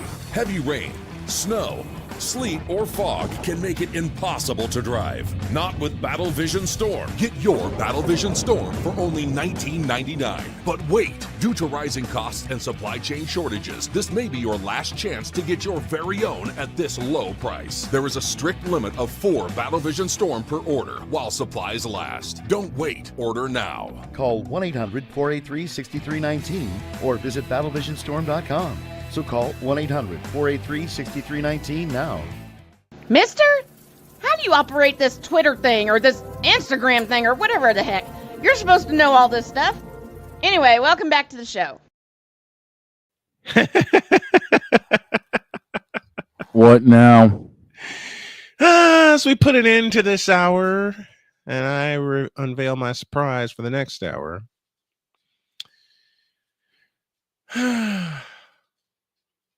Old Snowman's going to have some fun. Oh, boy. Push a button. Part 2. Push the button. In a world where partial greatness is celebrated and total greatness is shunned, there stands to be a figure on the lips of those who love him and those who hate him. The inane comparisons to Michael Jordan and Kobe Bryant continue and has existed since 2003. There is no end in sight, for the battle between those who unconditionally love and unconditionally hate him wages on. These are their stories. Welcome to the Bronzexual Confessions.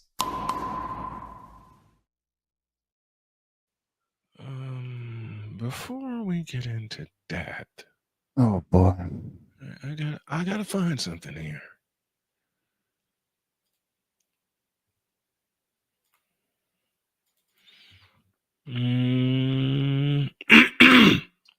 Excuse me.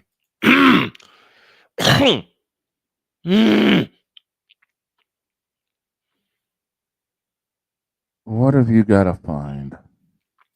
You'll see in a minute. Okay.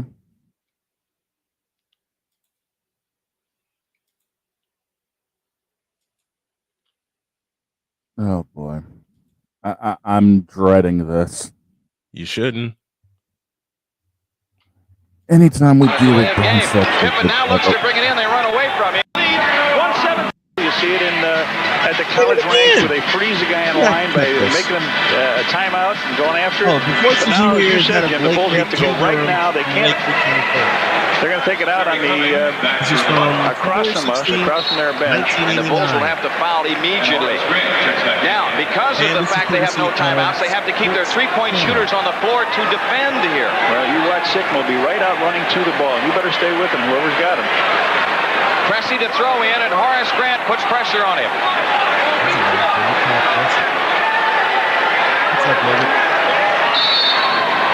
Cressy looks to bring it in. He comes in, throws it away. The Bulls have it.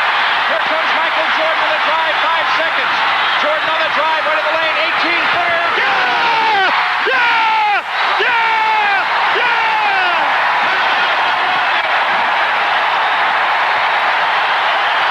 Well, you wonder why I'm reading the pitch. I'll get to it.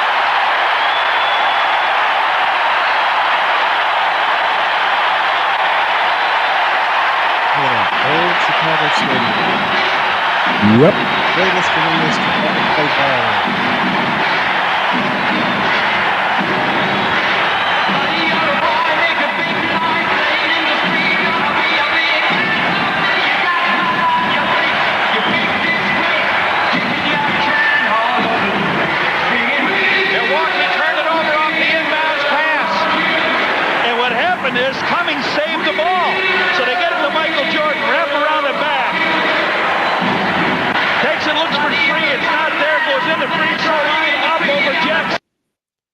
You see that lift? Yep. That's a mediocre Michael Jordan lift off. And yet he had the strength and the skill to get it over 7-footer Jack Sigma.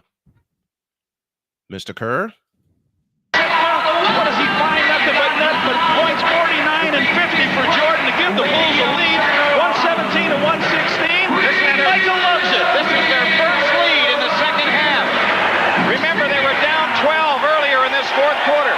Michael Jordan has scored 27 of his 50. 27 of his 50 in the final 12 minutes. Now, why do I lead with that? Because these bronzexuals put together a GOAT resume for him. They did what? You heard what I said. Where's Paul Allen when I need him? Paul. Are you kidding me? Okay. I will read said resume.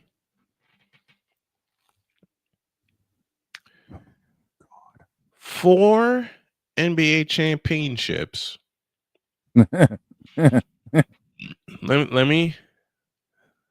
This is an extended list that should not be.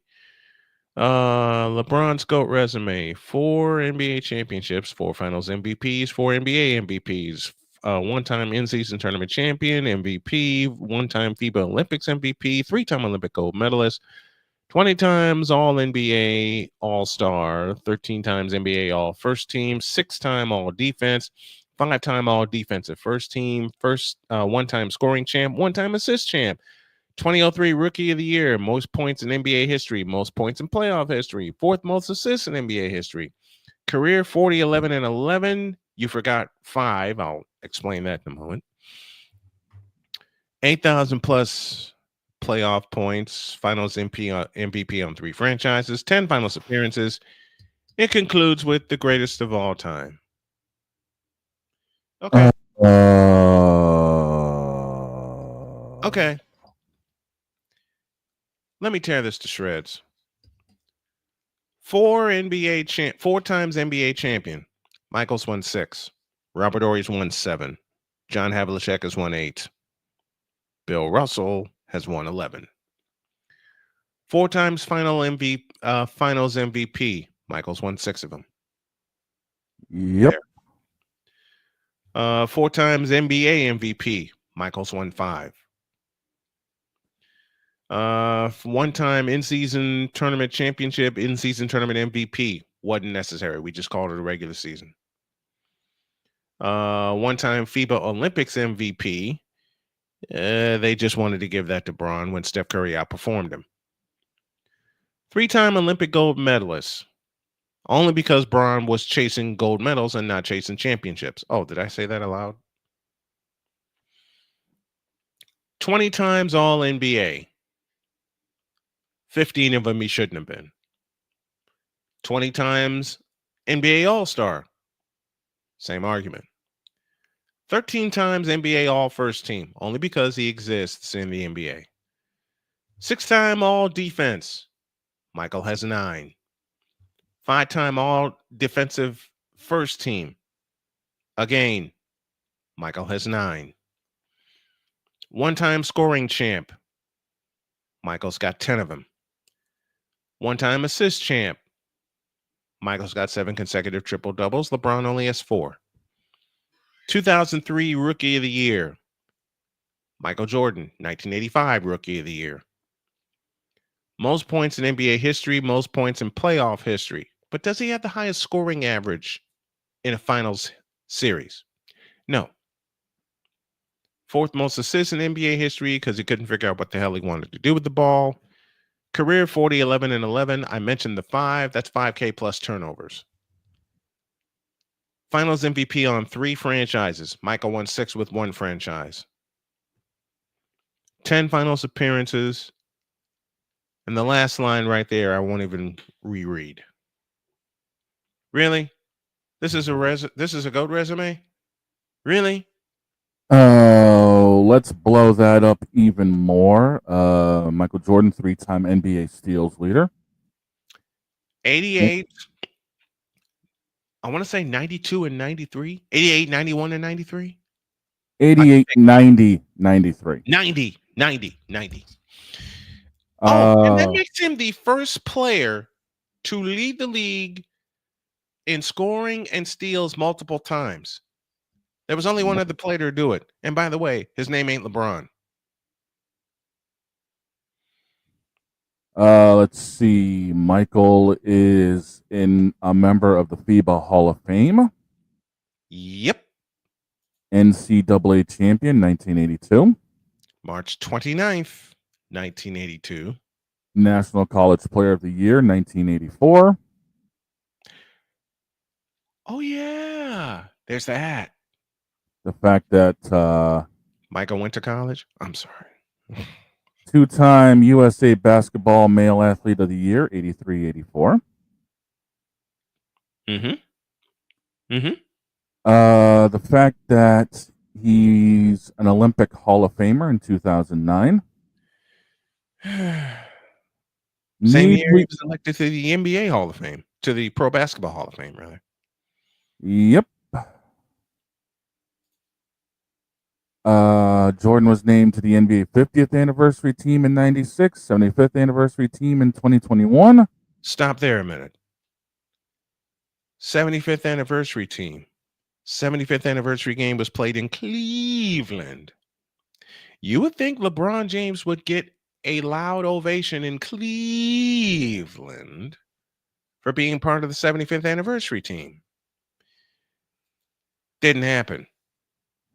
And the one thing that will always get under the bronze-sexual skins, the trophy for the NBA MVP is known as the Jordan. Mm-hmm. Hey, bronze-sexuals, suck it. Oh, there's more. There is more, folks.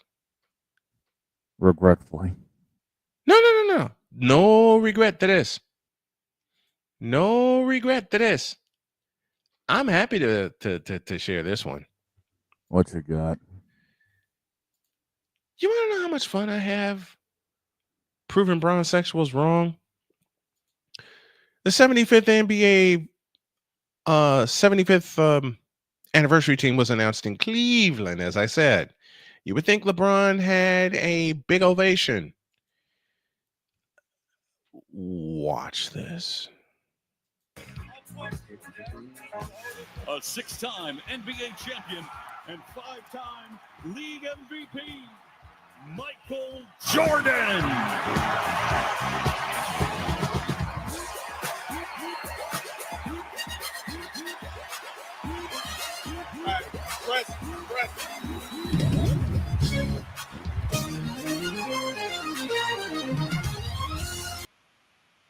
Back when Michael looked like he could still go 48. And one of the first players he hugged on that team, Dennis Rodman. Yeah.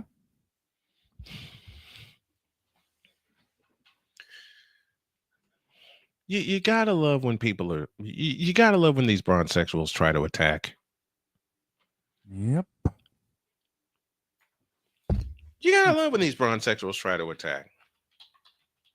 As Vic just said, bow down to the real king. Mm-hmm.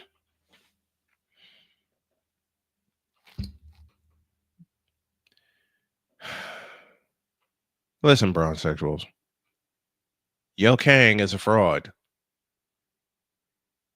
Okay? Just like the Cleveland Cadavers, just like the Cleveland Browns, just like the Cleveland Indians, when they get to the playoffs, they're frauds. Just like the Pittsburgh Steelers proved to me last Sunday, they're frauds. Now get out of my face, you thirsty bitches. In a world where logic and sense flies completely out the window, while purple and yellow glasses are donned, rises a figure who encourages ridiculous, undying loyalty. Good Lord, I'm about to throw up. This has been yet another installment of The Bronzexual Confessions. We owe you an ID, and then Jewel Lloyd says, I want out. We'll explain when y'all get back.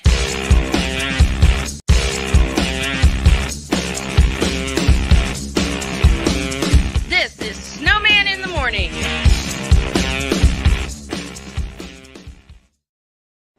Are you ready to upgrade your coffee game? Prepare for an invasion of flavor with Invader Coffee.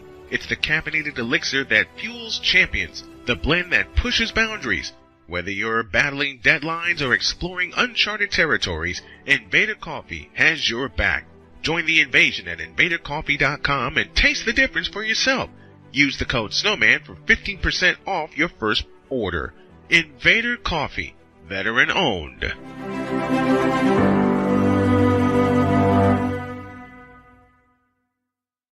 One of the great things about ordering meals from Mother of Macros is that you can do it from the comfort of your own home. Click the national or local delivery link to access the menu, and we'll ship the meals right to your door.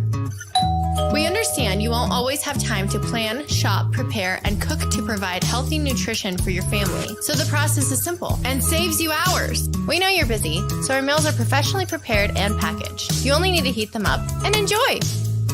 We provide macro-balanced, delicious meals chock full of fresh, local ingredients with none of the stuff you don't want to eat. Plus, our menu changes every week, keeping your taste buds wanting more. We take care of your meals so you can worry about everything else on your list. Mother of Macros.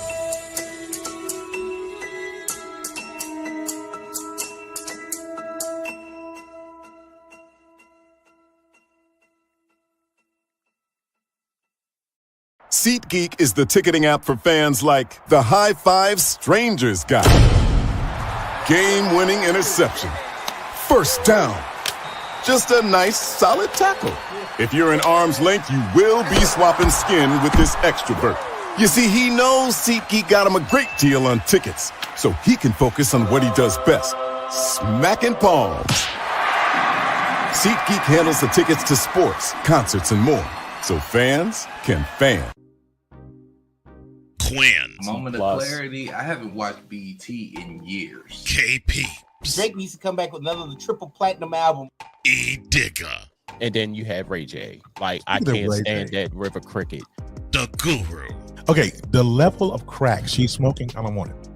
BS3 Network proudly presents the Knucklehead Chronicles podcast, where from card tips to hot topics to meat beef of the week, anything goes. Live every Sunday at 2:30 p.m. Central.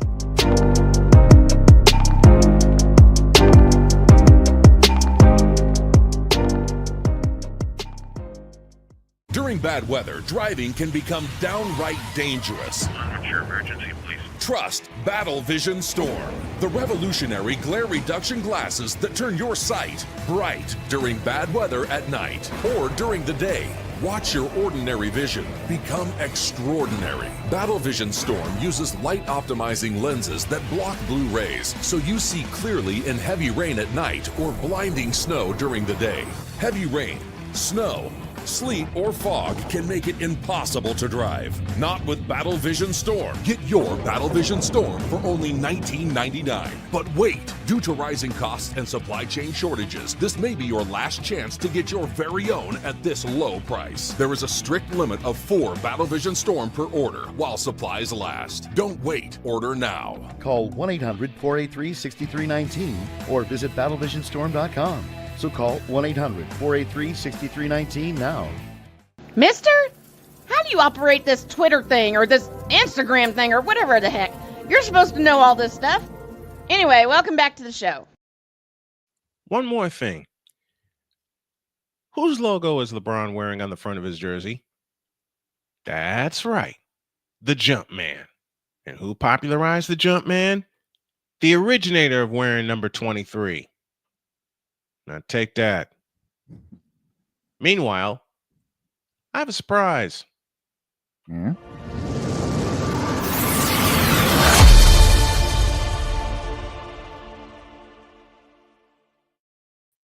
She's back. Oh, hell, there goes the neighborhood. So true. Look what the cat dragged in this time. Hi, you guys. Mike dropped Moran in the house. What's going on, Allie? Well, we're getting ready for our holidays. Now, interestingly enough, I am part Jewish, something that we only recently learned in our family DNA, and I am part let's see, Irish and Swedish.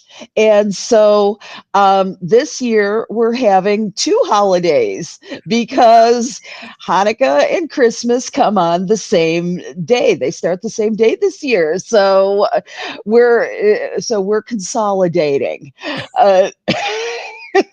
We're going to go to a nice Asian restaurant in honor of our Jewish neighbors and family members, and we're going to exchange Christmas presents. So we got it covered, man. Everybody else having a good holiday? We're having a great holiday. And considering I've always made the joke that I've been a walking oxymoron all of my life. Y'all know my last name, and you can take a look at me. I grew up about 1.5 miles away from an Irish Catholic neighborhood, which is why I've been so good with the Chicago Catholic League for 12 years when I covered them. Absolutely. I told my wife that, and she says, "You grew up where?" I said, "I'll show you." When we went to Chicago to honor my mom, I drove through the neighborhood where I was covering a lot of games, and it's an Irish Catholic neighborhood right up 111th Street. And he says, Jody says, "You grew up here?" I said, I sure did. Have fun doing it. I went to a Catholic grammar school. I went to a Catholic grammar school, for God's sakes, and I still get made fun of to this day about how I speak. Well, when your favorite announcer is the late great Jim Durham, yes, right? I love that man. He was so nice to me. And early internship days didn't matter. He was the sweetest guy, and I just adored him. And when I heard Jim Durham fantastic. On WIND, my God, yes, I am. I know I'm showing my age. And before Jody walked out of here this morning, she says, "All right, old man, don't be giving anybody your opinion. Don't you have an opinion?"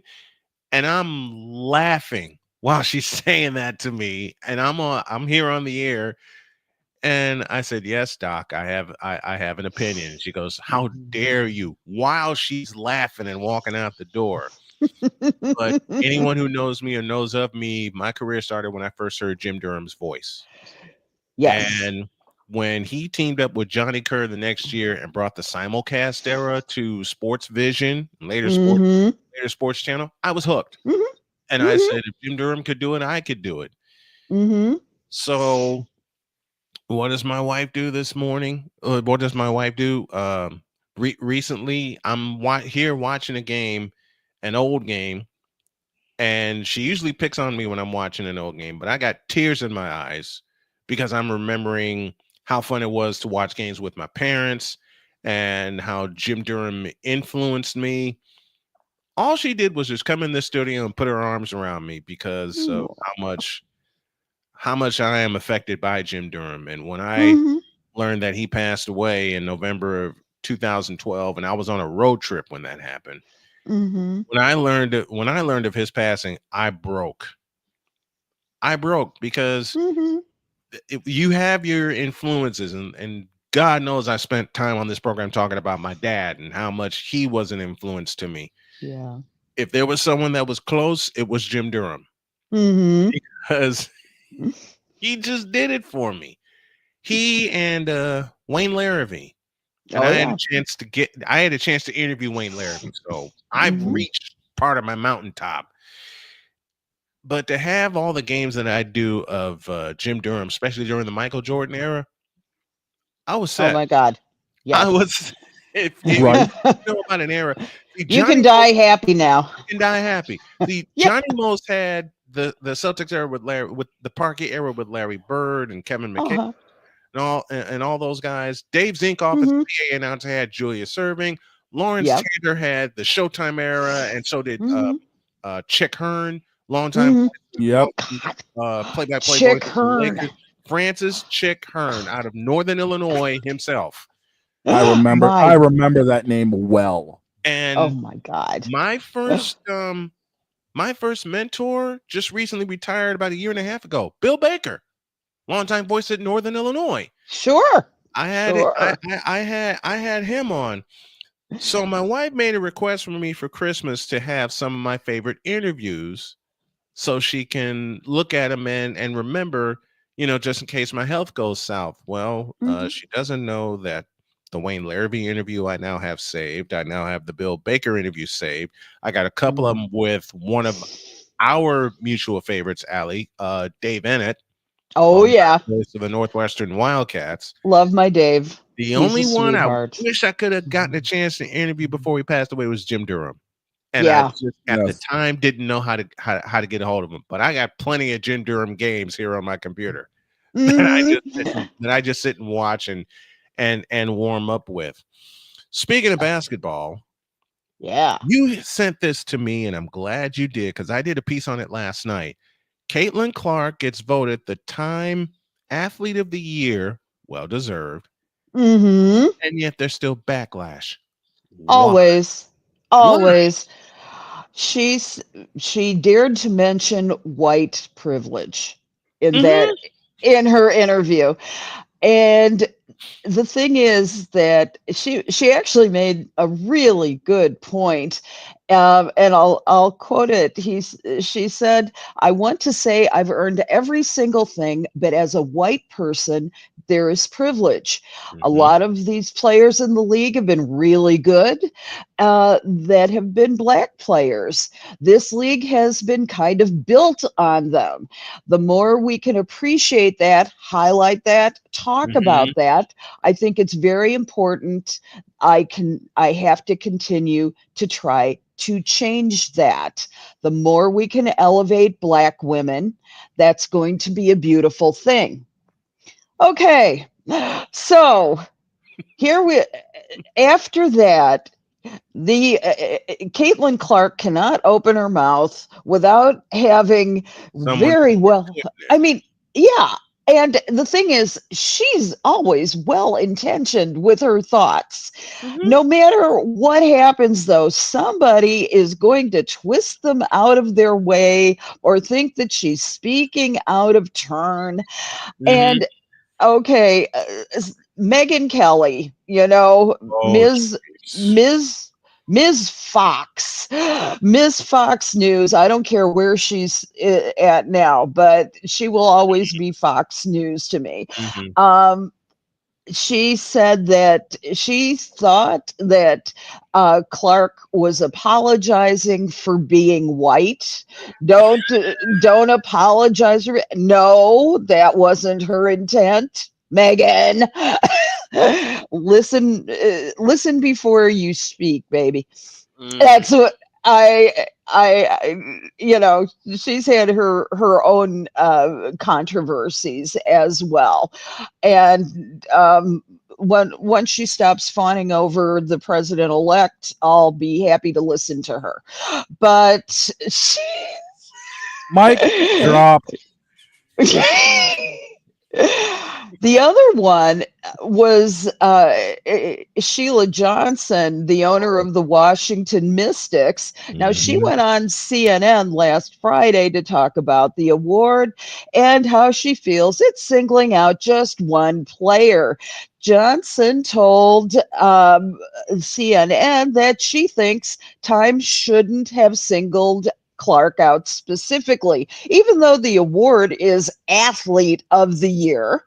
And if they want to create a new category, peachy keen. Let's do it. What Sheila Johnson wanted was to have the entire WNBA recognized. She thought that would be more appropriate, it being the league for 28 years now.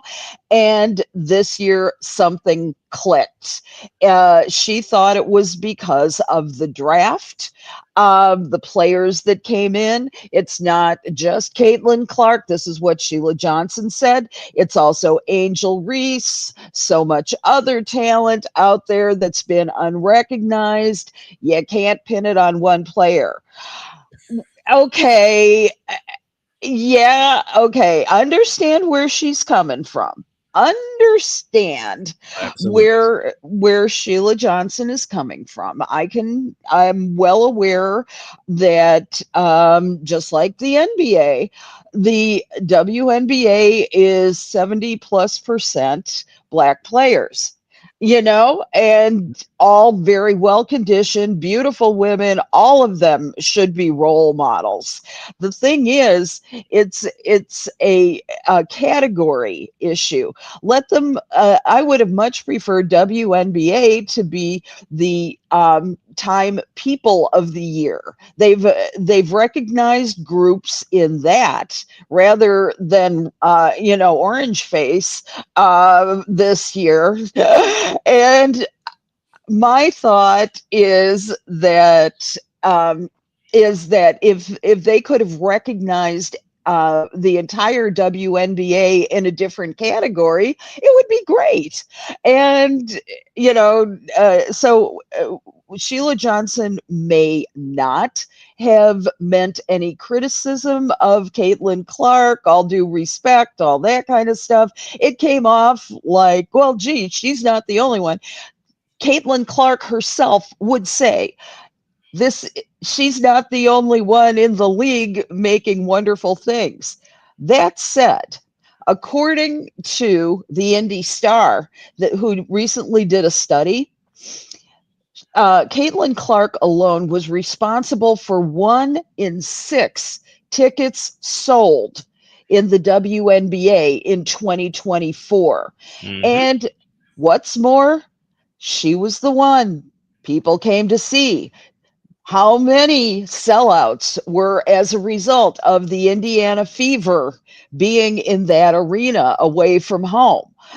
And the thing is, Clark was responsible for 26.5% of the economic activity within the league in her rookie year. Something I mentioned last night during my my assessment of Sheila Johnson's comments. On 2 occasions that came to Washington, those are the only 2 sellouts they had all year. Why? Number 22, Caitlin Clark. And I people don't want to look at that. I'm like, look, who is the only player in WNBA history this past year to sell out every single game scheduled? That would be Caitlin Clark. And also 2025. Fever sold out in minutes when their season tickets went on sale this year. And once the schedule was announced, bam, bam, bam. You got to remember what her influence is.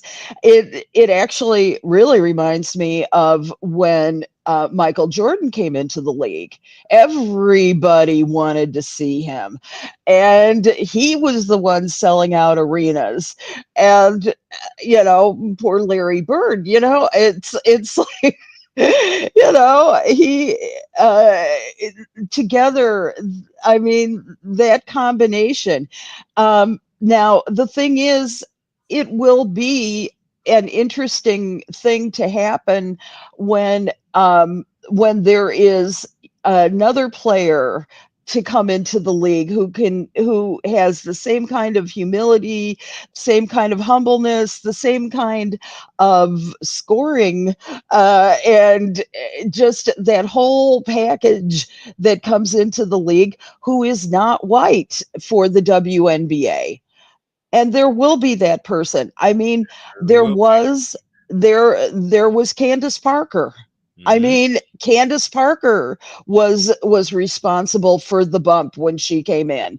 You know, and there will be somebody else who comes in that will be that, whether it be Hannah Hidalgo in a few years, whether there's a host of players out there that will bump this league to stratospheric heights.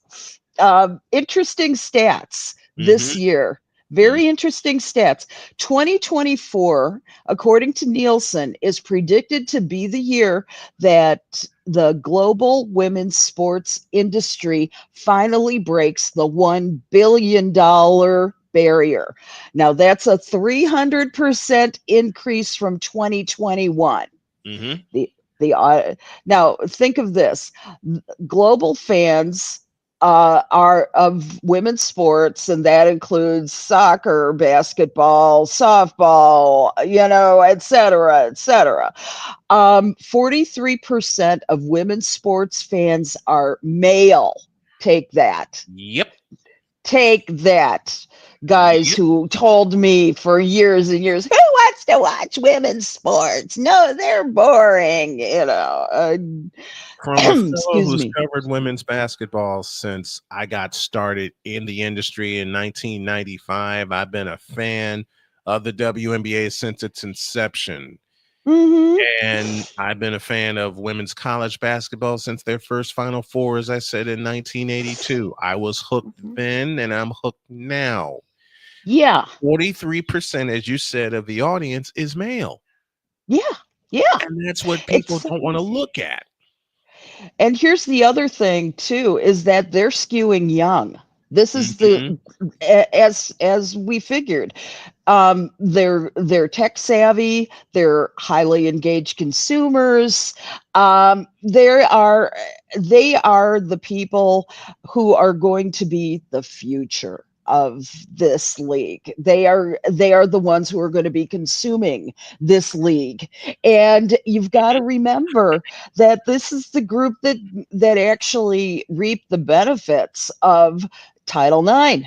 And as long as there's nothing to screw that up in Washington, then and that is a real threat. I keep telling I was recently speaking to a group of college students, community college students, and I said, every year there's a threat that this is going to go away, that you won't have those freedoms, and that's why we all have to stay and fight and not presume that this is locked in, because there's always going to be somebody coming after the freedoms that we enjoy.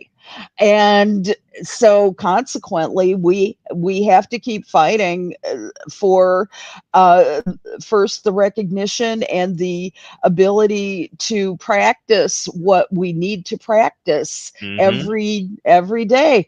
And we need to be ever mindful, ever vigilant over what's there. Otherwise, it can all go away.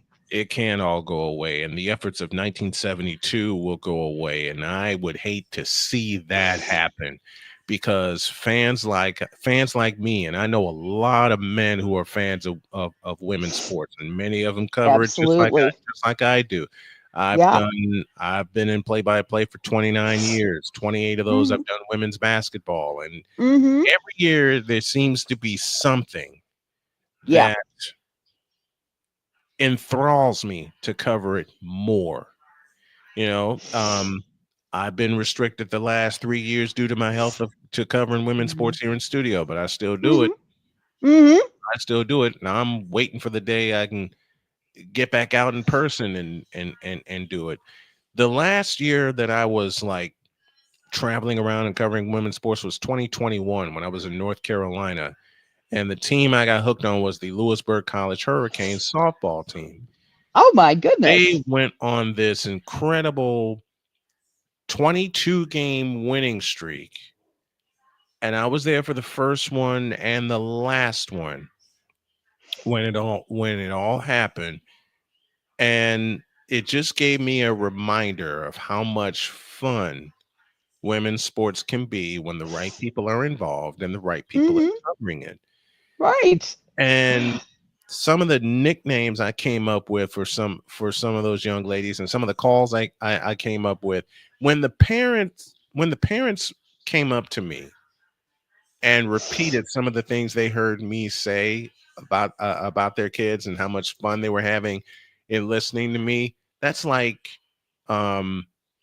that's like, okay, I know I'm doing the right thing. Yes. That was the reminder that I needed. I know I'm doing the right thing. You know. So let's take a break. When we come back, Jewel Lloyd is vindicated, and now she wants out. She said, "Get me out of here." We'll explain when you guys get back.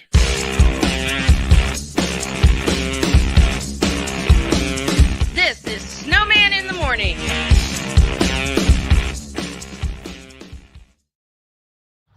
People tell me how lucky my daughter is to have been adopted. But really, we're the lucky ones. Learn more at adoptuskids.org. This planet has been great to me. It's given me gifts that I can't even explain. It's given me adventures and memories I'll never forget.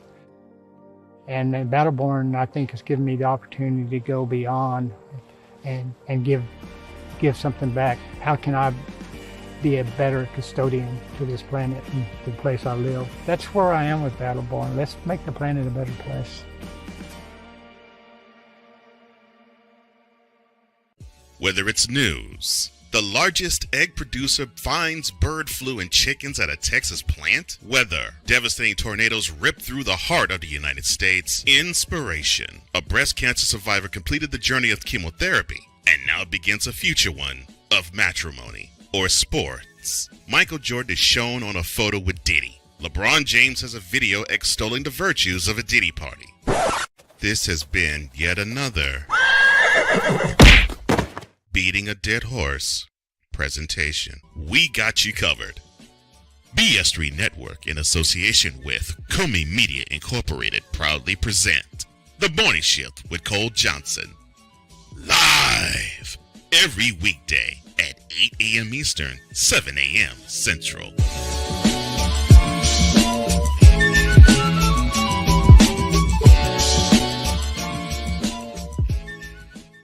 Here's an important message from the Diabetes Solution Center. Do you like pricking your fingers to test your blood sugar levels? No one does, but it's important to maintain your health. And now, by wearing a small remote device called a continuous glucose monitor, or CGM, you don't need to prick your fingers anymore. It's easy to use and helps you make more accurate diabetes treatment decisions. If you are testing your blood sugar 3 or more times daily, injecting insulin, or using an insulin pump, call the Diabetes Solution Center right now. And if you have Medicare or most major insurance coverage, you may be able to get a new CGM at little to no out-of-pocket cost. Shipping is free, and we'll even bill your insurance company for you. If you are testing your blood sugar 3 or more times daily, injecting insulin, or using an insulin pump, call the Diabetes Solution Center right now to learn how to end the painful finger sticks and get your own continuous glucose monitor, or CGM, at little to no out-of-pocket cost.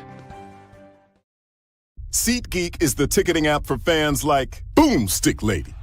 No free throw is safe from the roar of her sticks. SeatGeek helps her find a seat in the direct eye line of the shooter so she can sit where her boomsticks make the biggest boom. Everybody okay? SeatGeek handles the tickets to sports, concerts, and more, so fans can fan. Join the transporter to Hades. Your butt and gut becomes one. Join the reformer of hooker whores. This is my daughter, Placenta Booty Johnson. Join the bronze car. Whenever you are in distress, take off your baseball cap and throw it in the air. Join your very own superhero of broadcasting, Chris Bass. So whatever color crown they get, they palm it and do 2 circles, and that translates to, I can beat up black people. As she takes you through the week's paces in Baseline. Live every Saturday at 8 a.m. Eastern, 7 a.m. Central. No, Pacific Time Zone people, just stay asleep when this is on live and just catch the recording. Oh, I'm sorry. Exclusively on the Chris Bass YouTube channel.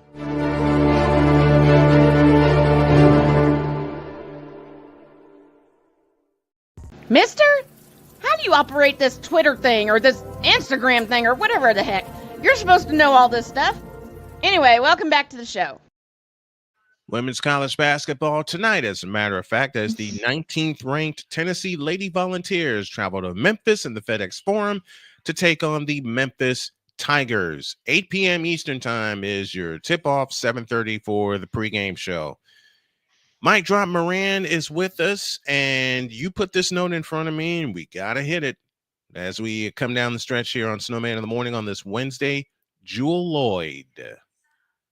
There was some things that she was investigated about. She's been vindicated, and now she says, get me out of here. Brian, I got to interject here. I cannot hear a word you're saying. What? Uh-oh. Dog, take over from me, Rick. Yeah, Snowman gets his stuff figured out. We were talking about Jewel Lloyd with everything going on.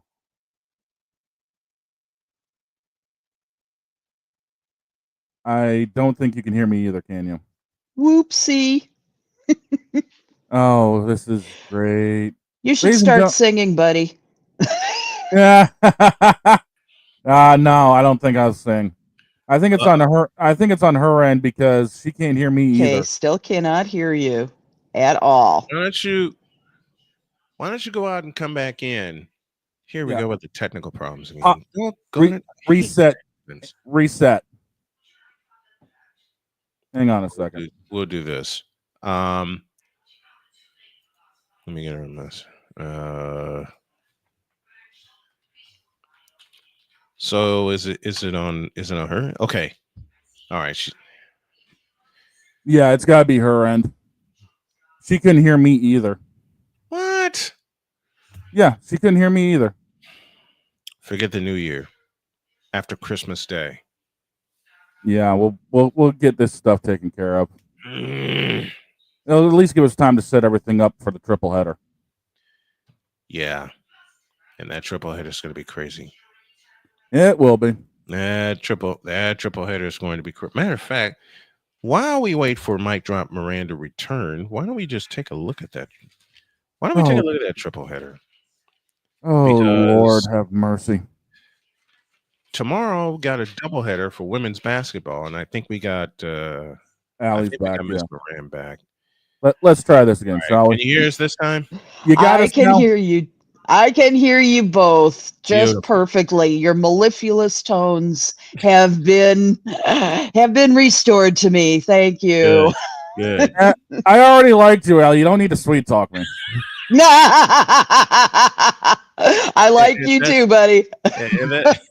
Jewel Lloyd was the subject before. Jewel Lloyd, we had our technical difficulties, so I'll give Mike Drop Moran the floor because you brought this to my attention, and I want you to explain to folks what's going on with Jewel Lloyd and why she wants out.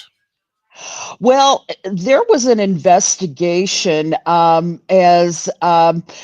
for violations of workplace conduct at the Seattle Storm, and there were some serious problems involving the abuse of players, not living up to contract, things like that. The investigation, they said this was an independent investigation. Jewel Lloyd brought those charges, and the investigation turned up nothing. And so, nonetheless, this creates some fairly interesting scenarios for the Storm. Number one, because if it hadn't been for Jewel Lloyd, they signed Nneka Agwamiki and Skylar Diggins-Smith to the franchise. And the problem was that they came because of Jewel. And if you think, yeah, and so if Jewel's not there, I mean, what's the reason for them to stay in Seattle, who has had plenty of issues in the last few years, ever since Sue Bird retired? There's just, yeah, it seems like without that calming, leadership that they have,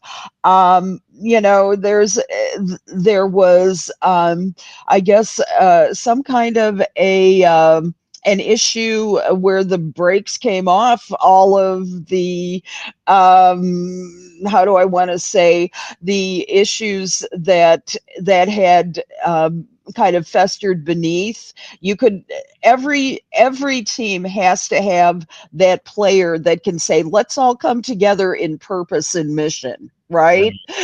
Everyone needs that. They didn't have that for a while, and that's and I think that's when all hell broke loose. And so as a result of that, Jewel Lloyd requested a trade from the Storm. This was a couple of weeks ago, and it was reported in The Athletic. So she don't want to be there no more. Okay.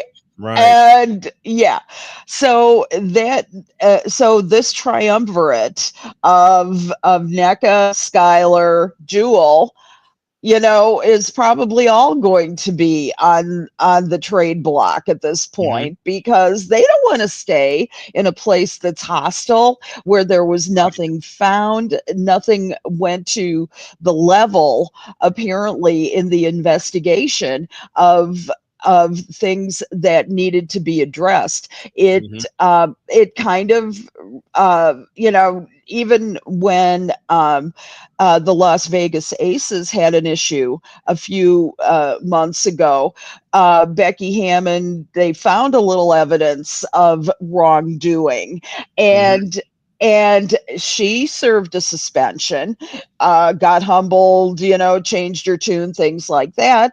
The Storm don't have to do that. So what's the incentive to stay? Right? And how do you think this plays out from here? For all parties involved. Well, I say for Jewel Lloyd, the sky is the limit for her. Just because she's been there for so long doesn't mean that she doesn't still have juice in her tank. And with the proper team, she could absolutely contribute to an improved or winning season. Personally, I want to see her with the Sky. She'd be a good fit with them. Yeah, with Tyler Marsh. Fit with them. Yeah, I think that with her years of experience, especially, she can bring the Western Conference over to this Eastern Conference team. She could be a good mentor for Angel Reese and Camila Cardoso. She could, and even Kennedy Carter. I mean, she could be that for them. And God willing that they re-sign Kennedy Carter there. Another possibility, if they want to stay, if they want to stay in the Western Conference, let's say that the Golden State Valkyries, the new team this year, could definitely use her expertise as well. Yep, they could certainly use that. Also, what happens to Kelsey Plum in Las Vegas? Is she staying? That's a great question. She has had a tough year. She's getting a divorce from her husband of like under 2 years. And she just elected out of the Unrivaled League for the season, which is coming up in January. And so, she would be a great fit in the Aces scheme as well. And and she is an unrestricted free agent this year. So we'll see where this all plays out. I will be very curious to see how Jewel Lloyd decides to play this. I think it will depend on money and the right circumstance. And I know this from personal experience. Once bitten, twice shy. You're not going to want to walk into a situation just because somebody wants to have you, right? They are. What's going to happen with Jewel is she's going to make sure that the environment around her is going to be conducive to having a really pleasant time. Make sure the environment is suitable for her kind of winning, and she is going to make sure, hell in a handbasket, she's going to be doing this. She is going to make sure that what happened to her in Seattle will never happen again. I mean, face it, she was drafted by Seattle. She was an integral part of many good teams, and they made an unbeatable combination out in Seattle. So what's going to be a real issue for her is who can she get along with coach wise? Who can she get? Who shares the kind of vision for winning that she has? Because she's got some ideas now as to how that works. She does. Yep. So it's going to be an interesting situation. But I would say for Jewel, the world is her oyster right now. Yeah. And there's, like you said, there are so many choices and so many chances for Jewel Lloyd, and the sky is the limit for her. Just going to depend on the money and the right and the right situation. Speaking of situations, to the PWHL we go. They're back to work after an international break. Your thoughts on the second season of the PWHL so far? Well, they're 9 games into it, and it is a pretty unusual situation for them. They're like every new league that is facing, how do I want to say, growing pains. Not. Let me just take the New York Sirens. And the thing is that last year they bounced stadiums, they bounced rinks. They were in Connecticut, New York, and New Jersey last season. Where the hell are they going to go? I mean, imagine having to go to Connecticut every time you want to play your game. It's you do it, but that's an hour train ride from New York. I don't know how long it is on the turnpike, but that's disruptive. So this year, finally, they're going to join the New Jersey Devils, playing out of Newark, New Jersey's Prudential Center. So they've got a home, thank God. Good. And there's genuine excitement about that. And they're actually going to have their home opener tonight. It's believe it or not, against the Toronto Scepters. And there's an issue too. Ticket sales hasn't been that spectacular, but I think that this unusualness of where the games would be played has affected this a great deal. The league only opened 2/3 of the lower bowl. As of last week, this weekend, I should say, there's still more than 700 tickets available.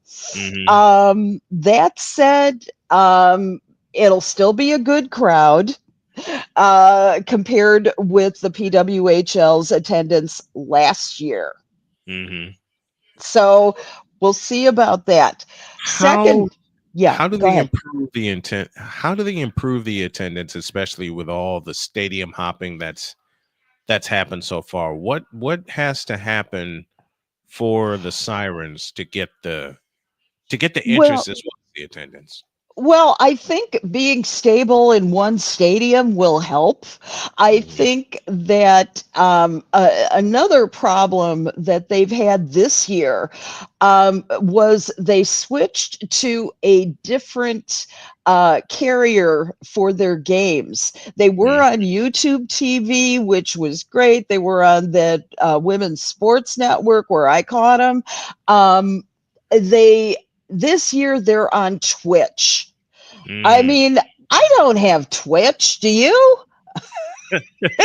In a way, I do, but just that's I You're, don't watch. I you're just talking create to a content there. you're talking Yeah. to a gamer and streamer, so yeah, I have Twitch. You have Twitch. Okay. Can you find the games easily? No. Okay. Will you find the games easily? I'll do No. some digging. I'll do some. It might take 20 minutes, but I'll do some digging. Yeah. All right. And there's your problem is how long it'll take to find them. And by that time, the game has already started. They're knee deep in the game, and maybe some of the best action has already surpassed. Yeah, the good news is that it is a long season. They've got it's 9 games down and 81 to go. So don't worry about that. I think that interestingly enough, the clips that they've shown on YouTube have actually been a bonus for the league, and hopefully midstream they're going to change back to YouTube because everybody gets used. I think they are because everyone was so used to having the free access to it. Yeah. I can also say that the local coverage for the Boston team is actually carried on Nesson up here. Oh, good to know. They're so on Nesson. At least you got that. Yeah, you got that. The other thing is that they need to do a better job of marketing. They need. It's a young league. I remember this when the Chicago Sky first started back in 2007. It was a very difficult time. So you have to give them a little grace to build their audience and to make sure. I mean, the audience is there if they can nurture it. And but I think what's very necessary is for them to be utilize their NHL connections. First of all, make sure that they have a deep presence at the NHL All-Star Game this year. Make sure that that they're very persistent and consistent in just promoting the hell out of it every single week. Make sure you've got goals for building that audience because you're there. I'm assuming there is a plan by the PWHL to make sure that they're doing what they need to do. But it's going to be difficult. Because there's so much attention in the WNBA offseason, in the NCAAs right now. There's plenty of players coming up that everybody is looking at. So just like the NHL, they're going to have to fight for their part of the market share. But by settling those things and by making sure that they are very consistent and pounding every day in their markets and nationwide, they're going to do a hell of a lot better. That's Allison Mike Drop Moran joining us as she does every week. Couldn't do it yesterday because of our technical difficulties. She's on today. And the insight is always there. Look for this to be on the YouTube page as well as the Snowman in the Morning YouTube page. My dear, always a pleasure to have you. We thank you and we love you. Can't wait to talk. We love you too. We love you both, and believe me, I want to wish you all, just from the bottom of my heart, happy holidays, and to a wonderful 2025. Absolutely. Thank you, my dear. Looking forward to being with you. Love you guys.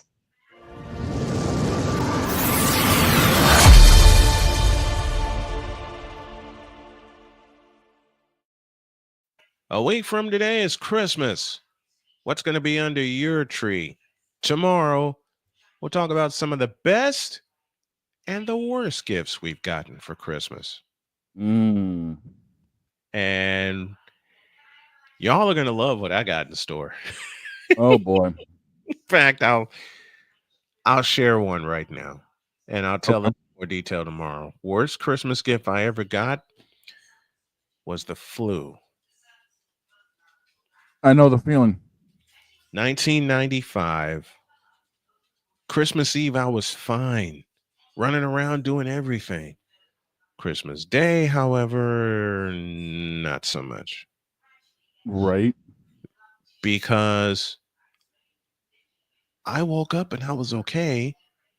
I went back to sleep. I woke back up and my body said, My mother thought I was being antisocial. I really wasn't. You know, you got the flu when you look downstairs and there's more in the staircase than you thought there were. Yep. That's how bad it was. Fortunately, Dad came to the rescue, and I still can't tell you to this day what he gave me. Okay. Because he gave me some kind of concoction, and I don't know what happened, but I slept the day away. I remember seeing two plays, one from Cowboys versus Cardinals and one from Magic versus Rockets at different points of the day. Right. I don't know what the heck happened. Well, let's get on out of here. Yep. Let's go ahead and get. But tomorrow, best and worst Christmas presents. Get yours ready because we're going to talk about them all. Have a great day. God bless. Remember to make your next move your best move. And always remember, if your dreams don't scare you, they're simply not big enough. Dream big, do bigger. We are, and we hope y'all are too. Christmas is next week. So long, everybody.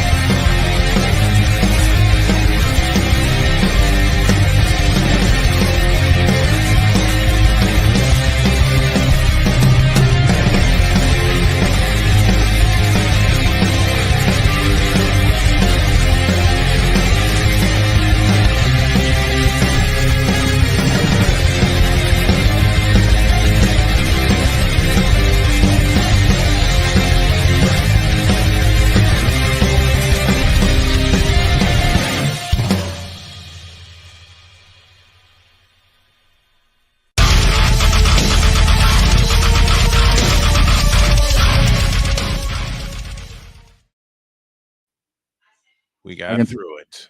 I can tell you right now, the worst Christmas gift all of us are getting is LeBron playing. See y'all tomorrow.